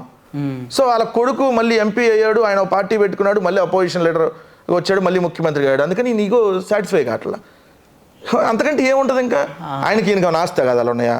అంటే జగన్మోహన్ రెడ్డి గారు నాకంటే చిన్నాడు వయసులో, నేను పెద్ద సినిమా హీరోని, నాకు నా పేరు సినిమాల్లో పవర్ స్టారు, ఈయనేమో రియల్గా రియల్ స్టారు. సో అది కంపేర్ చేసుకోవడానికి కూడా లేదు కదా. ఇప్పుడు జగన్ అనే వ్యక్తి సోలో హీరోలా ఉంటారు, ఇక్కడ మల్టీ స్టారర్ కదా ఇదంతా. మరి మల్టీ స్టార్ మూవీ అయినా సింగిల్గా వచ్చిన మూవీ అయినా అన్ని అటర్ ఫ్లాప్ మూవీలే కట్టి వాళ్ళవి. ఇప్పుడు నేను ఒకటే స్పష్టం, మేము మిగిలిన రాజకీయ పార్టీలు వాళ్ళ గురించి దాని గురించి అసలు మేము పట్టించుకోవాల్సిన పని కూడా లేదు. మాకు ఈరోజు ప్రత్యర్థులు అన్ని రాజకీయ పార్టీలు. మేము అపోజిషన్లో ఉన్నా మా కాంగ్రెస్ వ్యతిరేకమే, కమ్యూనిస్టులు వ్యతిరేకమే, మా బీజేపీ వ్యతిరేకమే, తెలుగుదేశం వ్యతిరేకమే, జనసేన వ్యతిరేకమే. మేము అధికారంలో ఉన్న ఈ రాజకీయ పార్టీలన్నీ వ్యతిరేకమే. కారణం ఏంటి? మేము ఎవరితో పొత్తు పెట్టుకోలేదు కదా ఇప్పుడు వరకు. పొత్తు పెట్టుకొని సీట్లు పంచుకుంటే మాకు ఫ్రెండ్స్ అయ్యేవాళ్ళు. సో మేము పెట్టుకోన్నాం కాబట్టి మాకు అందరూ వ్యతిరేకమే. సో వాళ్ళు రాజకీయ పార్టీలు మాకు వ్యతిరేకమైతే ఏముంది? జగన్మోహన్ రెడ్డి గారు ఇక్కడ ఒక్కడే, బట్ ఒంటరి కాదు కదా. ఈరోజు మాకు కోట్లాది మంది ప్రజల ఆశీస్సులు ఉన్నాయి. అసలు మీరు మాట్లాడుతున్నారు, అసలు జగన్మోహన్ రెడ్డి గారికి ఉన్న ధైర్యం ఏంటి? ఒక లారీ డ్రైవర్ని, ఇక్కడ మైలవరంలో ఒక ఎమ్మెల్యే ఉన్నారు, ఆయన కూడా ఏం తెలియదు, మనం ఇంటర్వ్యూ చేస్తాం, ఆయన కూడా ఏదో ఇళ్ళగానే నువ్వు చూసుకోపో నేను ఉన్నాగా నా పేరు చెప్పుకో అని పంపించారు. అసలు ఏంటి ఒక లారీ కండక్టర్కో లేకపోతే ఇటువంటి లేని వాళ్ళకో ఎలా సీట్ ఇవ్వగలుగుతారు? తన మీద తనకు నమ్మకం ఉండాలి. జగన్మోహన్ రెడ్డి గారికి తన మీద తనకు పూర్తి నమ్మకం ఉంది. ఎందుకంటే ఆయన ప్రాంప్ట్గా ఉంటాడు, క్లియర్గా ఉంటాడు, క్లారిటీగా ఉంటాడు. ఎస్ మనం చెప్పామా అది చేయగలిగితే చెప్తాం, లేకపోతే లేదు. సార్ ఇంత పెద్ద ఎత్తున 4.5 లక్షల కోట్ల రూపాయలు డీబీటీ నాన్ డీబీటీ ద్వారా ఈ భారతదేశ చరిత్రలో 77 ఏళ్ల స్వాతంత్ర భారతదేశ చరిత్రలో ఏ రాష్ట్రంలో ఉన్నా 4.5 లక్షల కోట్ల రూపాయలు నేరుగా ప్రజలకు ఒక్క రూపాయి అవినీతి లేకుండా అందిన దాఖలాలు ఎప్పుడన్నా ఉన్నాయా? లేవు. ఇది మాత్రం వాస్తవం. ఎక్కడా లేని సిస్టమ్స్, సచివాలయ వ్యవస్థ, వాలంటీర్ల వ్యవస్థ, రైతు భరోసా కేంద్రాలు, రైతులకు సంబంధించినటువంటి ఒక గొప్ప వ్యవస్థ, డిజిటల్ లైబ్రరీలు, స్కూళ్ళు బాగు చేయటం, ఒకే బిక్కిన 17 మెడికల్ కాలేజీలు. ఎందుకంటే 101 సంవత్సరాల్లో ఆంధ్రప్రదేశ్లో ఉన్న మెడికల్ కాలేజీలు 11. 1923లో వైజాగ్ ఆంధ్ర మెడికల్ కాలేజ్, 2024 వరకు చూసుకుంటే మనకి 101 సంవత్సరాలు, 1923 టు 2024 వరకు ఉన్నాయి 11. అయితే ఈయన వచ్చినాక 4.5 ఏళ్ళలో 17 మెడికల్ కాలేజీలు, 4 పోర్టులు కడుతున్నాడు, 10 ఫిషింగ్ హార్బర్లు, 6 ఫిష్ ల్యాండ్ సెంటర్లు. తన మీద తనకు నమ్మకం, తను చేశాడు కాబట్టి మేము ఇది చేస్తామని ఎన్నికలకు వెళ్ళాం, ఇది చేసి మేము మళ్ళీ ఓటు అడుగుతున్నాం. అందుకని మీరు అన్నట్టుగా ఏం సార్ టెప్పర్ డ్రైవర్లు అసెంబ్లీకి రాకూడదా? మనం ఏ స్థాయి నుంచి వచ్చాము సార్? ఇప్పుడు రాకూడదని నా ఉద్దేశం. వాళ్ళని అడుగుతున్నాను సార్ నేను. ఇప్పుడు ఎవరైతే మాట్లాడుతున్నారో ఇట్లా నవ్వుతా ఎకిలిగా చంద్రబాబు నాయుడు లేఖీతనంగా, ఎకిలిగా కూడా కాదు లేఖీతనంగా టిప్పర్ డ్రైవర్గా సీట్ ఇచ్చాడంట అన్నాడు కదా. అంటే అసలు నువ్వెవడో, నీ బతికేంటి? నువ్వు జేబులు కొట్టేవాడు రైల్వే స్టేషన్లో. నేను చెప్పలా, నీ పార్ట్నర్ ఉన్న నాదెండ్ల మనోహర్ వాళ్ళ ఫాదర్ చెప్పాడు, నాదెండ్ల భాస్కర్, జేబు దొంగేడు జేబులు కొట్టేవాడు అని చెప్పి. నీకే రామారావు గారి పిల్లనిచ్చి నువ్వే ముఖ్యమంత్రిగా అయిన లేనిది కష్టపడి పని చేసుకునే టిప్పర్ డ్రైవర్ అసెంబ్లీకి రాకూడదా? టిప్పర్ డ్రైవర్ వస్తాడు, ఫోటోగ్రాఫర్ వస్తాడు, ఉపాధి కూలి హామీ కూడా వస్తాడు, అందరూ రావాల్సిందే. ఇంకా వెళ్ళి వాళ్ళు ఫోటోగ్రాఫర్గా ఉండాలి, ప్రజలు సేవ చేయడానికి రాకూడదా? అందుకని ఎంపీగా పంపించాను నందిగం సురేష్ గారిని. ఈరోజు ఒక లక్కప్ప, ఒక వీరాంజనేయులు, లేదంటే మీరు అన్నట్టుగా మైలవరం నుంచి చేస్తున్నటువంటి మా యాదవ సామాజిక వర్గానికి సంబంధించిన, అట్లానే మీరు అన్నట్టుగా ఎంపీగా పోటీ చేస్తున్నటువంటి ఉమాబాల గారు సామాన్య చిన్న న్యాయవాది శెట్టిబల్జ సామాజిక వర్గానికి సంబంధించినటువంటి మహిళ. నరసాపురం లాంటి ఉద్దండులు పోటీ చేసే సీట్లు నిలబెట్టాం. అది ఏంటి అంత గుండె ధైర్యం ఏంటి? చెప్పాం కదా సార్, 175 + 25లో ఉంది జగన్మోహన్ రెడ్డి గారు. జగన్మోహన్ రెడ్డి గారు తన మనుషులు నిలబెట్టాడు అక్కడ. ఎందుకంటే అన్ని చోట్ల జగన్మోహన్ రెడ్డి గారు పోటీ చేయలేరు కాబట్టి. మా జెండాను చూసి ఓటేయమంటున్నాం, జగన్మోహన్ రెడ్డి గారిని చూసి ఓటేయమంటున్నాం. ఇక్కడ ఉన్నది ఆ మంత్ర లేదా ఆ మంత్ర కాకల తీరిన వీరుల కాదు. జగన్మోహన్ రెడ్డి గారు 175 + 25లో పోటీ చేస్తుంది జగన్మోహన్ రెడ్డి గారు. సార్ ఇందాక మనం మాట్లాడుకున్నప్పుడు పవన్ కళ్యాణ్ అడుక్కుంటున్నాడు అనుకున్నాం. పవన్ కళ్యాణ్ అంటే వదిలేద్దాం సార్, ఆయన గతంలో 2 ప్లేసుల్లో భీమవరం పాలకులు ఓడిపోవటం వల్ల అది ఇప్పుడు ఎలాగైనా రావాలనుకోవచ్చు. కానీ ఇప్పుడు వైఎస్ షర్మిల గారు కూడా వైఎస్ సునీత గారు ఇద్దరు కలిసి, అమ్మ నేను వైఎస్ రాజశేఖర్ బిడ్డనమ్మ, జోలి చాచి కొంగు చాచి అడుక్కుంటున్నాను, హంతకుడికి ఓటు వేయొద్దు అవినాష్ రెడ్డికి అని పెద్ద ఎత్తున సొంత ఇంటి నుంచే వాళ్ళు అడుక్కోవడంతో పాటు కుటుంబంలో ఉన్నటువంటి అవినాష్ రెడ్డి ఒక వ్యక్తిని దోషిగా చూపిస్తూ దానికి సపోర్ట్ చేసింది జగన్ అని పెద్ద ఎత్తున వెళ్తూ ఉన్నారు. ఇప్పుడు ఒకటి సార్, మనం ఎప్పుడైనా కూడా అంటే నేను గమనించినటువంటి అంశంలో మనం ఒకళ్ళ మీద గ్లెడ్జ్ పెంచుకుంటా పోతే నష్టపోయేది మనమే. అంటే కుటుంబంలో గడ్జి ఉంటుందా సార్? ఎందుకు ఉండకూడదు? ఎందుకు ఉంటుంది? ఎందుకు ఉండదు? ఇప్పుడున్నటువంటి సమాజంలో దేనికి గొడవలు జరుగుతాయి? ఆస్తుల కోసం జరుగుతాయి. Point number 1. ఓకే, అక్కకి చెల్లికే పడదు ఆస్తుల విషయాల్లో, అది అమ్మ మీదే గొడవ పడతారు. అవునా కదా సార్? అమ్మ మీదే గొడవ పడతారు, నాన్న మీదే గొడవ పడతారు. నాన్నకి కొడుకే పడక నాన్న సపరేట్ ఫ్యామిలీ, కొడుకు సపరేట్ ఫ్యామిలీలు ఉండే సిచ్యువేషన్ మనం చూస్తున్నాం. 3,000 రూపాయల పెన్షన్ వస్తుందని ఈరోజు ముసలాలను చూసుకుంటున్న కుటుంబాలు, కొన్ని వేల కుటుంబాలు నేను ఆంధ్రాలో చూపిస్తాను. అదే 3,000 లేకపోతే వాళ్ళ రోడ్డు మీద పడేస్తాడు. దాంట్లో మరి ఇక్కడ జగన్మోహన్ రెడ్డి గారు అడ్వాన్స్ ట్యాక్స్ కట్టినటువంటి వ్యక్తి, 300 కోట్లు ఎంత అడ్వాన్స్ ట్యాక్స్ కట్టినటువంటి వ్యక్తి. జగన్మోహన్ రెడ్డి గారు ఆస్తులు ఈడీ అటాచ్మెంట్లో ఉన్నాయి, ఆల్రెడీ పంచాల్సింది పనిచేశాడు. సో ఇంకా మిగిలినవి కూడా చేయాల్సిన దానికంటే ఎక్కువే చేశాడు. అక్కడ ఇంకా ఆస్తులు అటాచ్మెంట్లో ఉన్నాయి, అవి వస్తే తప్ప పంచలేరు. అది 2, జగన్మోహన్ రెడ్డి గారు ఇప్పుడున్నటువంటి ఆస్తులు పంచాలంటే బిజినెస్గా ఆయన ఎవరి ఇయర్ గ్రోత్ పెరిగింది కానీ తగ్గదు ఎక్కడైనా. సాక్షిగా లేదంటే భారతీయ సిమెంట్గా రకరకాల పవర్ ప్రాజెక్టులుగా జగన్మోహన్ రెడ్డి గారికి ఉన్న అంటే పెరుగుతుంది తప్ప ఏ రోజైనా తరగదు కదా. 2, పొలిటికల్గా ఇన్వాల్వ్ అవ్వాలి. ఇవన్నీ ఉన్నప్పుడు పొలిటికల్గా ఓ ప్రాంతీయ పార్టీలో ఆమె ముఖ్యమంత్రి పదవో మంత్రుల పదవులు అడిగితే సాధ్యమయ్యే పనే లేనప్పుడు ఏముంటుంది? ఆటోమేటిక్గా పెంచుకుంటూ వెళ్ళారు. దాన్ని ఈరోజు అవినాష్ రెడ్డి గారిని అడ్డం పెట్టేసి ఏదో చూపించాలని. నాకు అవినాష్ రెడ్డి గారు ఆయన ఎంపీ కాకముందు నుంచి దాదాపు నాకు 2007వ సంవత్సరంలో పరిచయం. ఆయన లండన్ నుంచి వచ్చినప్పుడు అవినాష్ రెడ్డి గారిని ఎవరైనా ఒకసారి మాట్లాడి ఆయన దగ్గర ఆయనతో ఒక రోజు తిరిగితే ఎవరైనా కూడా అసలు అవినాష్ రెడ్డి గారిని ఆ మాట అన్నాలని వెళ్ళి పళ్ళు రాలగొడతారు. అంత సౌమ్యుడు అవినాష్ రెడ్డి గారు. సో ఎక్కడ కూడా ఆయనకు నిజంగా ఎవరైనా శత్రువులు ఉన్నా కూడా వాళ్ళకు కూడా హాని చేయొద్దు, పోనీ వాళ్ళ పాపానాలని వదిలేద్దాం అంటాడు రాజకీయంగా కూడా. అట్లాంటి వ్యక్తిని ఈరోజు లాగేసి ఇష్టం వచ్చినట్టుగా మాట్లాడతా ఇదేంటి కొంగు పట్టుకొని అడుగుతున్నారు. అవును, అసలు రాజశేఖర రెడ్డి గారు బిడ్డవేనా? రాజశేఖర రెడ్డి గారు కొంగు చెప్పుకునే కదా అడుగుతున్నారు. రాజశేఖర రెడ్డి గారు పరువు ఆల్రెడీ ఆంధ్రజ్యోతి రాధాకృష్ణకి ఇంటర్వ్యూ ఇచ్చినప్పుడే తీసి అవతలేసావు. ఆయనేమో ఏకవచనంతో మాట్లాడతాడు, ఆయన వ్యతిరేకించిన వాళ్ళ దగ్గరికి వెళ్ళి ఆయన కాలు మీద కాలు వేసుకుంటాడు, నువ్వేమో నార్మల్గా కూర్చొని మాట్లాడతావు. ఆయన వ్యతిరేకించిన వ్యక్తులు రేవంత్ రెడ్డి మొదలు మీ తండ్రిని పావురాలు కొట్టరు పావురం అయిపోయాడని మాట్లాడిన రేవంత్ రెడ్డి దగ్గరికి వెళ్ళి చేతులు కట్టుకొని ఉంటావు. నీ తండ్రిని ఎఫ్ఐఆర్లో పేరు పెట్టిన కాంగ్రెస్ పార్టీ దగ్గరికి వెళ్ళి సిగ్గు లేకుండా పదవుల కోసం వెళ్తావు. ఇంకంతకంటే మాటలు రావట్లేదు, ఎందుకంటే రాజశేఖర రెడ్డి గారు కూతురుగా పుట్టింది కాబట్టి. కానీ పరువు తీసేసింది. ఇప్పుడు తెలంగాణలో కూడా తిరిగారు, తెలంగాణలో పార్టీ ఏం చేశారు? అసలు పెట్టుకుపోయింది. కాంగ్రెస్లో విలీనం చేశారు. రేపు పొద్దున కాంగ్రెస్లో ఏడబోతే ఇంకో చోటకి వాళ్ళు వెళ్ళి పక్క రాష్ట్రంలో ఏదో మహిళా అధ్యక్షులు వెళ్తుంటే ఆడబోతారు. నిలకడలేనటువంటి వ్యక్తులతో ఏముంటుంది? కొంగు పట్టుకొని ఓటు అడిగేది, నాకు అర్థం కాల. ఆమె అవినాష్ రెడ్డిని ఓడిస్తుంటే ఆమెను గెలిపించమని కూడా అంటారు. ఇంత ఇట్లా మరి దీన్ని ఏమంటారు చెప్పండి? ఇప్పుడు మమ్మల్ని గెలిపించండి అని అంటలే ఎవరు, ఆయన ఓడించండి. పవన్ కళ్యాణ్ అయిపోయింది కూడా. నేను జగన్ గారిని ఓడించడం కోసం వచ్చా. ఒరే నువ్వు గెలవటానికి రావాలి కదా. జగన్ ఇక్కడ నాకు ఒక్కటే దీంట్లో అర్థమయ్యేది ఏంటంటే, జగన్ గారి వర్సెస్ జగన్ గారికి ఎన్నికలు జరుగుతున్నాయి ఇప్పుడు. అంతే, జగన్ గారు కావాలని ఒక పక్క, వద్దని అవతల పక్క. మమ్మల్ని ఇమ్మని వాళ్ళు అడగట్లా. జగన్ వర్సెస్ జగన్, జగన్ గారు కావాలి వర్సెస్ జగన్ గారు వద్దని. వైఎస్ రాజశేఖర రెడ్డి చెల్లెలు తను బయటకు వచ్చి మాట్లాడాల్సిన పరిస్థితి వచ్చింది. అది కాదమ్మా, ఇది మీరు చేస్తుంది రాంగ్, మీరు తప్పు చేస్తున్నారు. సునీత విషయంలో కూడా ఒకటి చెప్తాను సార్. నేను ఎంత గొప్ప కూతురు అంటే, నిజంగా మనం అట్లాంటి కూతుర్ని కంటే నిజంగా కూడా దేవుడిని కనకూడదని కోరుకోవాలి. ఎవడన్నా తండ్రి సరే, ఆయన రెండో సంబంధం వేరే వాళ్ళతో వివాహం చేసుకున్నాడు, సరే, ఆయన తండ్రి కాకుండా పోతాడా? అక్కడ నుంచే క్లాషెస్ వచ్చి వదిలేసి వెళ్ళారు. 10 సంవత్సరాలు తండ్రితో మాట్లాడలేదు సార్, ఏం గొప్ప కూతురు ఇప్పుడు వచ్చి తండ్రి కోసం ఫైట్ చేస్తుందంటే చిన్నపిల్లలు నమ్మటానికి. అది కూడా సార్ ఎందుకు ఎలక్షన్ ముందే గుర్తొస్తాయి ఇవన్నీ? అన్నీ గుర్తొస్తాయి సార్. డబ్బులు ఇచ్చినప్పుడు, ఎవరు తెర వెనకాల నడిపించే వాళ్ళు ఉన్నప్పుడు ఎప్పుడు కావాలంటే అప్పుడు నడిపిస్తూ ఉంటారు. ఎవరంటారు తెర వెనకాల? ఆబ్వియస్లీ ఆమె చెప్పింది కదా, నాకు చంద్రబాబు నాయుడు, రఘురామకృష్ణరాజు వీళ్ళందరూ సహాయం చేశారని చెప్పి సునీత చెప్పింది. అంతకుముందు సునీత గారు సార్ వాళ్ళ తండ్రిని చంపినటువంటి దస్తగిరి రోడ్డు మీద తిరుగుతా సెటిల్మెంట్లు చేస్తుంటే, ఏమండి కంటే గొప్ప కూతురు ఏమైంది? వాళ్ళ తండ్రిని కిరాతంగా చంపానన్నాడు, రోడ్డు మీద తిరుగుతున్నాడు. అవును, ఆడి బెయిల్ రద్దు చేయొద్దని అంటుందేమో. ఆడి బెయిల్ రద్దు చేయాలని పిఏ కృష్ణారెడ్డి వేస్తే, అమ్మ వాడి బెయిల్ రద్దు చేయొద్దండి, దస్తగిరి చాలా మంచోడండి, ఆయన బయట తిరగనియండి, దస్తగిరికి ఇంకా రక్షణ కల్పించండి.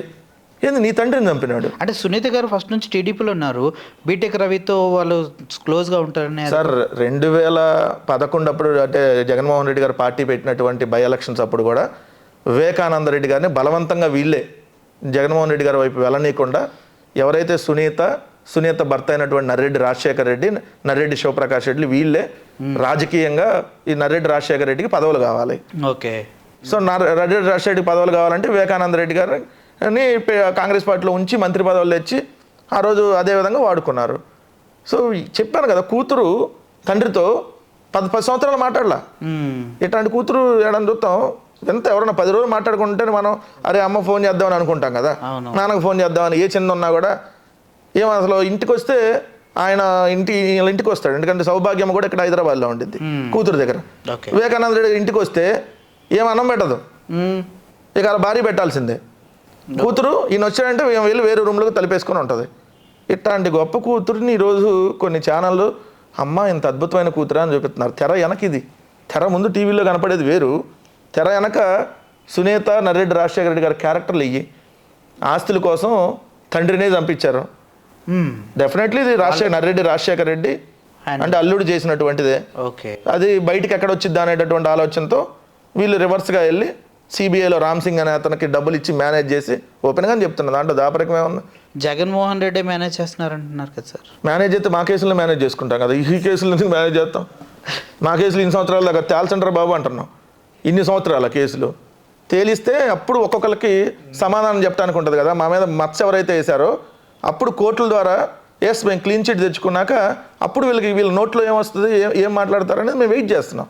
సో అందుకని మా కేసులో త్వరగా తేల్చమని అడుగుతున్నాం. ఇప్పుడు వైఎస్ షర్మిల గారు గెలుస్తారంటారా, లేకపోతే మన అవినాష్ రెడ్డి గారు గెలుస్తారంటారా? 25కి 25 పార్లమెంట్లో మేము గెలుస్తాం. షర్మిల గారికి డిపాజిట్లు రమ్మనండి, తెచ్చుకోమనండి.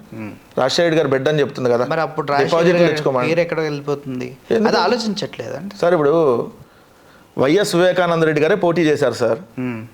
అవును, విజయం గారి మీద వైఎస్ వివేకానంద రెడ్డి గారు పోటీ చేశారు. ఏమైంది? రాష్ట్రంలో ఆ రోజు కాంగ్రెస్ పార్టీ అధికారంలో ఉంది, కేంద్రంలో కాంగ్రెస్ పార్టీ అధికారంలో ఉంది. సో ఒకటి ఇక్కడ జగన్మోహన్ రెడ్డి గారు, రాజశేఖర రెడ్డి గారి కుటుంబం అంటే ఈరోజు జగన్ గారు దాదాపుగా 600 నుంచి 700 మంది ఉంటారు ఫ్యామిలీ మెంబర్స్, బంధువులు అందరూ. ఒక్క సునీత, ఒక్క షర్మిల తప్ప మిగిలిన వాళ్ళందరూ జగన్మోహన్ రెడ్డి గారి వైపు ఉన్నారు. వీళ్ళిద్దరు ఒకవైపు. మరి ఆ కుటుంబంలో అందరికీ తెలుసు, కడప జిల్లా ప్రజలందరికీ కూడా తెలుసు. సో వాళ్ళు ఎన్ని రకాలుగా ఏం మాట్లాడి ఏ విధంగా రోజు తిట్టి వాళ్ళకి కవరేజ్ ఇచ్చే ఛానల్స్ ఎవరో చూస్తేనే అర్థమవుతుంది కదా. గతంలో రాయి విసిన్ కేసులో బోండా ఉమ పాత్ర ఉంది. మైనర్స్ని ఒక గ్రూప్గా మెయింటైన్ చేసే ఒక వ్యక్తి వాంటెడ్గా బోండా ఉమ యొక్క ఇన్స్ట్రక్షన్స్తోనే జరిగింది అనేది తెలుస్తుంది. అది ఎంతవరకు కరెక్ట్ అని మీరు అంటారు? సార్ వాళ్ళు లేరు అని అంటే వాళ్ళ నుంచి రావాల్సిన స్టేట్మెంట్ ఏంటి? ఒక రాష్ట్ర ముఖ్యమంత్రి మీద రాయితోనో దేనితోనో దాడి జరిగినప్పుడు, అది హత్యాయత్నంగా మేమందరం భావిస్తున్నప్పుడు తెలుగుదేశం పార్టీ దాంట్లో ఉంది అనేటటువంటి అనుమానాలు మాకు అందరికీ ఉన్నప్పుడు రావాల్సినటువంటి స్టేట్మెంట్ ఏంది వాళ్ళ దగ్గర నుంచి, దయచేసి మమ్మల్ని ఇన్వాల్వ్ చేయొద్దు, తెలుగుదేశం కార్యకర్త నాయకుడు ఎవడన్నా ఇన్వాల్వ్ అయ్యి ఉంటే వాడిని తీసుకొని అలా అరెస్ట్ చేయండి, మేము ఎక్కడా కూడా మద్దతు తెలపం అని చెప్తే వాళ్ళు లేరన్నట్టుగా మనం భావించాలి. ఇక్కడ 3 రోజుల్లో 3 స్టేట్మెంట్లు తెలుగుదేశం పార్టీ నుంచి వచ్చినాయి. ఫస్ట్ ఇది అసలు ఈ గాయమే అవ్వలేదు, అదేదో గీసుకుపోయిందని ఒకసారి, ఆయనే చేయించుకున్నాడు ఇంకోసారి, తర్వాత 350 రూపాయల డబ్బులను క్వార్టర్ బాటిల్ ఇస్తానండి ఆడు ఇవ్వలేదని చెప్పి చేశాడని రెండో రోజు, నిన్న అన్నా క్యాంటీన్ ఎత్తేసారని చెప్పి చేశాడని 3వ రోజు. అసలు ఈ 3 స్టేట్మెంట్లు మీకు ఎవరు ఇచ్చారు? వాళ్ళు పోలీసుల కస్టడీలో ఉన్నారు. అది పోలీసులు కదా చెప్పాల్సింది వాడు ఏం స్టేట్మెంట్ ఇచ్చాడు అనేది. మీరు ఎట్ట చెప్తున్నారు?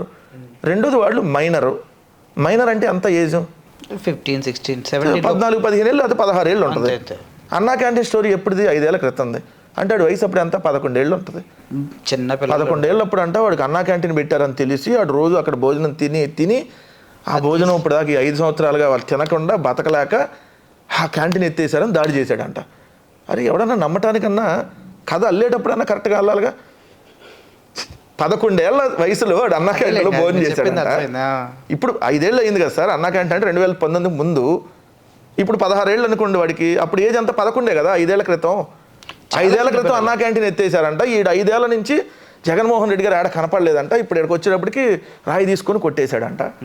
అందుకని తెలుగుదేశం వాళ్ళని ఇన్వాల్వ్ చేస్తున్నారంట. సరే అన్నా క్యాంటీన్ ఎత్తేసారని కొట్టాడు అనుకో, తప్పేగా? తప్పే కదా. అయినా కూడా అట్లాంటివి చేసినాడు నేను చేయమని అనాలి కదా. తప్పే కదా, అది కూడా ఖండించాల్సి. వాడు ఎవడో దుర్గారావు అనే తెలుగుదేశం వాడు, వేముల దుర్గారావు వాడు ఇప్పుడు ఈ సతీష్ అని ఎవడైతే చేశాడో ఈ phone contacts instant before continue calls, instant అయిపోయినాక కంటిన్యూ కాల్స్, వాళ్ళ మధ్య చాట్ హిస్టరీ అని చూస్తే ఉంది. దాంట్లో అనుమానంతో ఏంటో వీటితోనే తీసుకొని వచ్చారు. వాడు నిజంగా ఉన్నాడా లేదా, ఎందుకు జరిగింది అనేది మనం ఎట్లా చెప్తాం? పోలీసులు చెప్పనండి. చెప్పకుండా బాగున్నావమ్మా నన్ను కూడా అరెస్ట్ చేసేస్తారు, దీని వెనకాల కుట్ర ఉంది, అజ్ఞాతంలోకి వెళ్ళిపోవటం, నీ కొడుకులు 2 ఫోన్లు స్విచ్ ఆఫ్ చేసుకుని వాళ్ళు అజ్ఞాతంలో ఉంటాం, మరి నీ మీద అనుమానాలు రావా? నాకు ఆ విషయం అర్థం కాదు. గతంలో కోడికత్తి కేసు కావచ్చు, ఇప్పుడు స్టోన్తో అటాక్ చేయటం కావచ్చు, జగన్ గారిపైన ఎందుకు జరుగుతుంది? ఏ పొలిటీషియన్గా నేనైతే చంద్రబాబు నాయుడు కానీ పవన్ కానీ ఎప్పుడు తగిలినట్టు నేను ఎప్పుడు సార్ 2 సార్లు జగన్మోహన్ రెడ్డి గారి మీద ఇది హత్యాయత్నమే అంట నేనైతే. ఎందుకంటే మీరు ఒకసారి అబ్జర్వ్ చేయండి, జగన్మోహన్ రెడ్డి గారు అనేటటువంటి వ్యక్తి 2009లో రాజకీయాల్లోకి వచ్చిన తర్వాత జగన్మోహన్ రెడ్డి గారికి 151 మంది ఎమ్మెల్యేలు సంతకాలు పెట్టి ముఖ్యమంత్రి పదవి తీసుకోమంటే జగన్మోహన్ రెడ్డి గారు అట్లాంటిది కరెక్ట్ కాదు వద్దని చెప్పాడు. చెప్పిన తర్వాత జగన్మోహన్ రెడ్డి గారు ఓదార్పు యాత్ర వెళ్తే ఫస్ట్ 2 జిల్లాలు గన్నవరం ఎయిర్పోర్ట్ దిగి వెస్ట్ గోదావరి, నెక్స్ట్ ఖమ్మం, ఆ ఓదార్పు యాత్రలో మేము కూడా ఉన్నాం. విపరీతమైన క్రౌడ్ జగన్మోహన్ రెడ్డి గారిని చూస్తానికి. సో దాంతో కాంగ్రెస్ పార్టీ స్టాప్ చేయమంది యాత్రని. జగన్మోహన్ రెడ్డి గారికి ఇంత ప్రజాదరణ వస్తుంది, రాజశేఖర రెడ్డి గారి కంటే చాలా విపరీతమైన ప్రజాదరణ వస్తుంది. సో జగన్మోహన్ రెడ్డి గారిని కంట్రోల్ చేయాలి. కంట్రోల్ చేయడానికి చంద్రబాబు నాయుడు కాంగ్రెస్ పార్టీ కలిపి కుట్రబండి ఏం చేశారు? ఈయన జైలుకి పంపించారు. సరే జైలుకి పంపితే 16 నెలలు జైల్లో పెడితే ఇంకొక రాజకీయ నాయకుడు అయితే నేను అల్లి చెబుతున్నా ఇమీడియట్గా పార్టీ క్లోజ్ అయిపోయేది. 16 నెలలు జైల్లో ఉండి రాజకీయ పార్టీని నడపటం అంటే దట్ ఈస్ ఇంపాసిబుల్. 16 నెలలు జైల్లో ఉన్నాక ఎక్కడ కాంప్రమైజ్ కాకుండా బయటకు వచ్చి చిరునవ్వు నవ్వుతూ మళ్ళీ పోరాటం అనేది ఇంకొక ఎత్తు. తర్వాత అక్కడ ప్రధానమంత్రి అయిపోయేటటువంటి వ్యక్తితో పొత్తు పెట్టుకున్నాక తెలుగుదేశం, పవన్ కళ్యాణ్ వీళ్ళందరూ అయినా కూడా 67 సీట్లతో 45% ఓటింగ్ వచ్చిందంటే వాళ్ళకి అర్థం కాల. ఇంత బలమైన ప్రతిపక్షంగా అసెంబ్లీలోకి ఎట్టొస్తారు, పార్టీని మళ్ళీ క్లోజ్ చేయాలి ఎట్టగొట్ట. 23 మందిని లాక్కుని 4 మంత్రి పదవులు ఇచ్చారు. అయినా జగన్మోహన్ రెడ్డి గారు ఒక్కడే పోయాడు, పాదయాత్రని స్టార్ట్ చేశాడు. ఆ పాదయాత్ర స్టార్టింగ్ నుంచి ఎండింగ్ మీడియా 1000 కిలోమీటర్ల దాకా కవరేజ్ ఇవ్వలేదు సార్. నాకు తెలుసు నెల్లూరులో 1000 కిలోమీటర్ల దాకా మీడియా కవరేజ్ లేదు. జగన్మోహన్ రెడ్డి గారు బహిరంగ సభ మాట్లాడుతుంటే సాక్షి తప్ప వేరే ఛానల్ కవరేజ్ లేదు. కానీ టీఆర్పీ రేటింగ్లు పెరుగుతా, దాంట్లో వ్యూస్ పెరుగుతూ ఉన్నప్పుడు యూట్యూబ్లో వాటికి జగన్మోహన్ రెడ్డి గారికి సంబంధించి సోషల్ మీడియాలో ఫాలోయింగ్ అన్ని పెరుగుతూ ఉన్నప్పుడు తప్ప కవరేజ్ ఇచ్చారు. అది ఎండింగ్ వెళ్ళేప్పటికి ఇక్కడ మన కృష్ణా నది వచ్చేటప్పటికి ఆ బ్యారేజీ మీద, తర్వాత రాజమండ్రి బ్రిడ్జి మీద విపరీతమైన వెలుగు చూసేటప్పటికి ఏం చేయాలి? జగన్మోహన్ రెడ్డి గారిని ఇట్లయితే కష్టం లేకుండా చేస్తే ప్రయత్నం చేశారు. కుదరలా, ముఖ్యమంత్రి అయ్యాడు. ముఖ్యమంత్రి అయినా మీరు చూడండి, ఇదిగో 20 మంది ఎమ్మెల్యేలు వెళ్ళిపోతున్నారు, 30 మంది వెళ్ళిపోతున్నారు, రాష్ట్రపతి పాలన పెట్టాలి, ఆ ఎంపీతో 20 మంది టచ్లో ఉన్నారంట, ఈ ఉత్తరాంధ్ర మంత్రి 20 మంది ఉన్నారంట, రాయలసీమ మంత్రి దగ్గర 50 మంది ఉన్నారంట, ఈ ప్రభుత్వం పడిపోతుందని 4 ఏళ్ళగా ఇదే ప్రచారం చేశారు కదా. మధ్యంతర ఎన్నికలు వస్తున్నాయి, అసలు ఈ ప్రభుత్వం ఉండదు, సంవత్సరం ముందే వెళ్ళిపోతారు, కూలిపోయిద్ది. ఇవన్నీ అయినాయి, కుదరట్లా. సరే జగన్మోహన్ రెడ్డి గారిని బయటికి రండి అన్నారు. ఆయన బయట తిరుగుతూనే ఉన్నాడు మీటింగుల్లో. ఇప్పుడు సిద్ధమని మీటింగులు స్టార్ట్ చేసినాక స్లోగా దాన్ని చూస్తూ ఉంటే రాయలసీమలో ఉన్న క్రౌడ్ కంటే గుంటూరు వచ్చేటప్పుడు పెరిగింది. అటాక్ చేయాలి, ఇది రెండో ప్రయత్నం. కానీ ఆయన ఒకటే చెప్పాడు, స్క్రిప్ట్ దేవుడు నాకు మళ్ళీ ముఖ్యమంత్రి అవ్వాలని రాసి పెట్టాడు, అందుకనే అది అక్కడతో ఆగింది. మీరు కూడా చూపించారు, వేరే ఇంటర్వ్యూ చూశాను, క్యాట్ బాల్ మనకి పక్షులను కొడతారు దాన్ని అటువంటి దాంతో. ఇప్పుడు వాళ్ళు పోలీసులు చెప్పేది ఏంటంటే మన ఫుట్పాత్ల మీద మనం టైల్స్ వేస్తాం కదా, ఆ టైల్ ముక్కతో కొట్టారని. అదైతే కోసుకుపోయి వెళ్ళిపోయింది కదా, అది ఎక్కడ తగిలినా, మెడకు తగిలినా, కంటికి తగిలినా, ఇంకెక్కడ తగిలినా, కంటి తగిలినా ఏమైనా స్పాట్ కదా, ఎన్ని సెన్సిటివ్ ప్లేసెస్. ఇప్పుడు ఆ కోడికత్తి సీన్ అనే వ్యక్తి టీడీపీలో యాక్టివ్ మెంబర్స్ అయిపోయి వాళ్ళు ఎంత దరిద్రం అంటే, కోడికత్తి దాడి చేస్తే అది కోడికత్తి కేసు అంట. ఇప్పుడు వాడు గులకరాయి చేస్తే గులకరాయి సతీష్ అంటాడు పేరు, గులకరాయి సతీష్. తెలుగుదేశం వాళ్ళు మాట్లాడుతుంది. ఇప్పుడు క్లెమోర్ మైన్తో దాడి చేస్తే క్లెమోర్ మైన్ వాడి పేరుతో వాడతావా? ఇంటి పేర్లు ఎవరైనా ఉరేసుకున్న దాంతో పోలిస్తారా? ఎవరైనా కత్తి తీసుకుని అంటే కత్తి సీన్ అంటారు దాన్ని. అంటే దాన్ని తగ్గించే ప్రయత్నం, అంటే ఇది ఏమి లేదు, తగ్గించే ప్రయత్నం. జగన్మోహన్ రెడ్డి గారి మీద ఇప్పుడు నీకు ఆ కోడి కత్తి అనే దాంతో ఎంతోమంది ప్రాణాలు కోల్పోయారు. ఆ కోడి కత్తి అంత పదునుగా ఉంటుందంటే, చాలా పదును ఉంటుంది సార్. అది నార్మల్ కత్తులుగా కాదు, కోడి కత్తి అత్యంత పవర్ఫుల్గా ఉంటుంది. ఆ కత్తితో దాడి చేస్తే స్పాట్లో డెడ్ అవుతారు. సో దాన్ని కోడి కత్తి అని అవహేళన చేయటం. గులకరాయి చిన్నదే కదా, కొట్టించుకోండి మరి వీళ్ళు కూడా. గులకరాయి అంటున్నారు కదా, అదే గులకరాయి పెట్టి ఎవరో ఒకరు లేస్తారు కోసం. ఇప్పుడు సింపతి వాళ్ళకు కూడా వస్తుంది మరి, వేయించుకోండి. మన ఇప్పుడు చంద్రబాబు నాయుడు దాంట్లో రాళ్ళు వేశారని అది చెప్పారు సార్ మొన్న. అంటే మీరు కూడా సింపతి కోసం రాళ్ళు వేయించుకున్నారా? చెప్పండి సార్. మరి మీకో సిద్ధాంతం మాకో సిద్ధాంతం ఉండదు. తగలపోయినా మరి రాయేశారని అన్నారు, మరి మీకు కూడా సింపతి వచ్చిందని చేయించుకున్నారు. లేకపోతే మీరు కూడా ఆ రోజు నక్సలైట్లకు చెప్పి లేపేయండి సింపతి వచ్చిందని చేయించుకున్నారు. ఈ రాళ్ళు కొడతాలు ఇవన్నేసి గతంలో మల్లెల బాబ్జీ అని ఒక వ్యక్తి చంద్రబాబు నాయుడు గారు డబ్బులు ఇస్తే ఎన్టీ రామారావు గారి పైన రాళ్ళు వేసి కొట్టానని స్టేట్మెంట్ ఇచ్చారు. అలా ఏమైనా ప్రలోభ పెట్టి ఇలా చేసే అదేమో సార్, దగ్గుబాటి వెంకటేశ్వరరావు గారు పుస్తకంలో రాశారు ఏమని, చంద్రబాబు నాయుడు గొడవలు పెట్టడం కోసం ఈ బస్సులు తగల పెడతా ఉంటాడు, పెద్ద దుర్మార్గుడు అని చెప్పి ఆయన పుస్తకం రాశాడు. వాళ్ళ ఈరోజేమో పాపం వాళ్ళ మరిది చాలా గొప్పవాడు అంటుంది వదిన, వాళ్ళ ఆయన ఏమో పుస్తకంలో ఇది రాస్తాడు. ఎక్కడి నుంచి వచ్చింది? రామారావు గారు చెప్పారు సార్, గాంధీని చంపిన గాడ్సే కంటే దుర్మార్గుడు నా అల్లుడు చంద్రబాబు నాయుడు. మేకవన్న పులి ఇతనికి పిల్లనిచ్చి నేను జీవితంలో తప్పు చేశాను, నేను జీవితంలో ఏమన్నా తప్పు చేశానంటే ఇతనికి పిల్లని ఇవ్వటం మళ్ళీ పక్కన చేర్చుకోవడం నేను చేసిన తప్పు, ఎందుకంటే నేను జీవితంలో ఏం తప్పులు చేయలేదని చెప్పి స్వయాన రామారావు గారు చెప్పిన మాటలు వీడియోలు కూడా ఉంటాయి మనకి. రామారావు గారిని నగ్నంగా కార్టూన్లు వేయించాడు సార్. ఇంత దుర్మార్గుడు మామూలు మనిషి కాదు. అంటే ఎంత నీచానికి దిగబడతాడంటే ఇతనికి ఎటువంటి సెంటిమెంట్లు ఉండవు సార్. రాజకీయం కోసం ఎంతగానో దిగజారిపోతాడు. పదవులు కావాలి. ఇప్పుడు వయసు అంతా, ఈ వయసులో పదవుల కోసం ఆయన చేస్తున్న ప్రయత్నాలు ఏంటి? 14 ఏళ్ళు చేశాడు, సరిపోదా? ఏమైనా చేసినప్పుడు నువ్వు నిజంగా మంచి చేస్తే ప్రజలే మళ్ళీ ఓటేసి నిన్ను గెలిపిస్తారు కదా. నువ్వు వరుసగా ఎప్పుడన్నా రెండోసారి ముఖ్యమంత్రి అయ్యావు చెప్పు. రామారావు గారి దగ్గర లాక్కున్నాక ఎలక్షన్లో ముఖ్యమంత్రి అయ్యావు, తర్వాత 2004 ఓడిపోయావు, మళ్ళీ మొన్న ఓడిపోయావు. అంటే నీ పరిపాలన చూసి నీకు ఎప్పుడు ఓటేలా. అంటే అంత చెత్త పరిపాలన ఇదని ప్రూవ్. రెండోసారి ఏమన్నా ముఖ్యమంత్రి అయ్యావు. సో నువ్వు మంచి చేస్తే ఓటు అడగట్లా, ఎందుకంటే చేసింది ఏం లేదు కాబట్టి వాళ్ళకి. ఇదిగో జగన్ గారు చెల్లిని వదిలేశాడు, నాకు ఓటేయండి. జగన్ గారి మీద జగన్ వాళ్ళ బాబాయ్ హత్య జరిగింది, నాకు ఓటేయండి.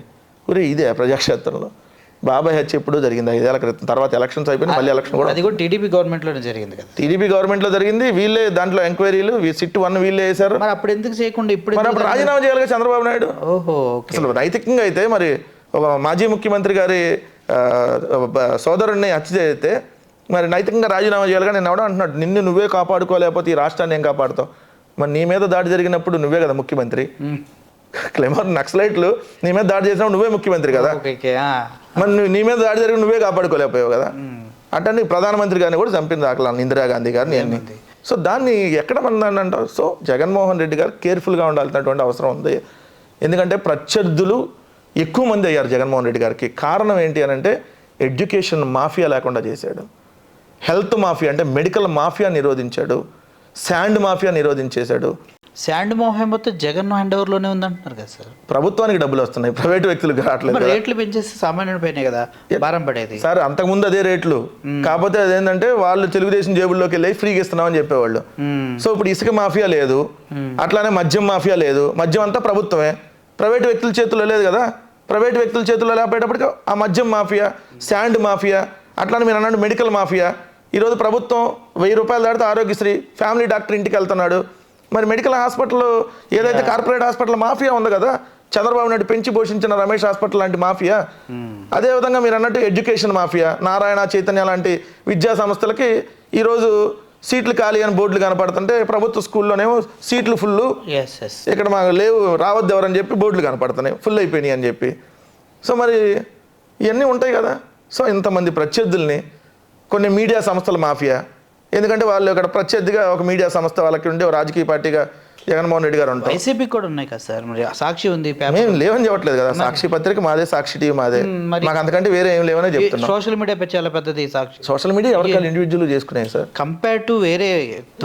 మా సోషల్ మీడియా ఇది పాజిటివ్ సోషల్ మీడియా. ఎవరికి రూపాయి డబ్బులు ఇవ్వకుండా పనిచేస్తున్నటువంటి social media YSR Congress party social media. అట్లా ఎలా చేస్తారు? డబ్బులు ఇచ్చి ఐటీడీపీ అనేటటువంటి ఒక సంస్థతో డబ్బులు ఇచ్చి వాళ్ళకి శాలరీలు ఇచ్చి ఏదైతే ఒక పోస్ట్ చేస్తే దాన్నే 100 మంది మళ్ళీ షేర్లు చేయించేసుకొని పెట్టేటటువంటి social media Telugu Desam social media.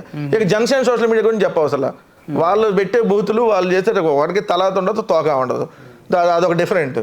So ఇవన్నీ వాళ్ళతో మేము పోరాడుతూ ఉన్నాం. మాది ఒకసారి మీరు చూడండి, మాది పాజిటివ్ ఉంటుంది ఎప్పుడు. అన్న మంచి జరిగితే ఓటేయండి అన్న, ఇది దుర్మార్గుడు, ఇది దుష్టుడు, ఇది సైకో, మాకు ఓటేయండి అవతల వాళ్ళు.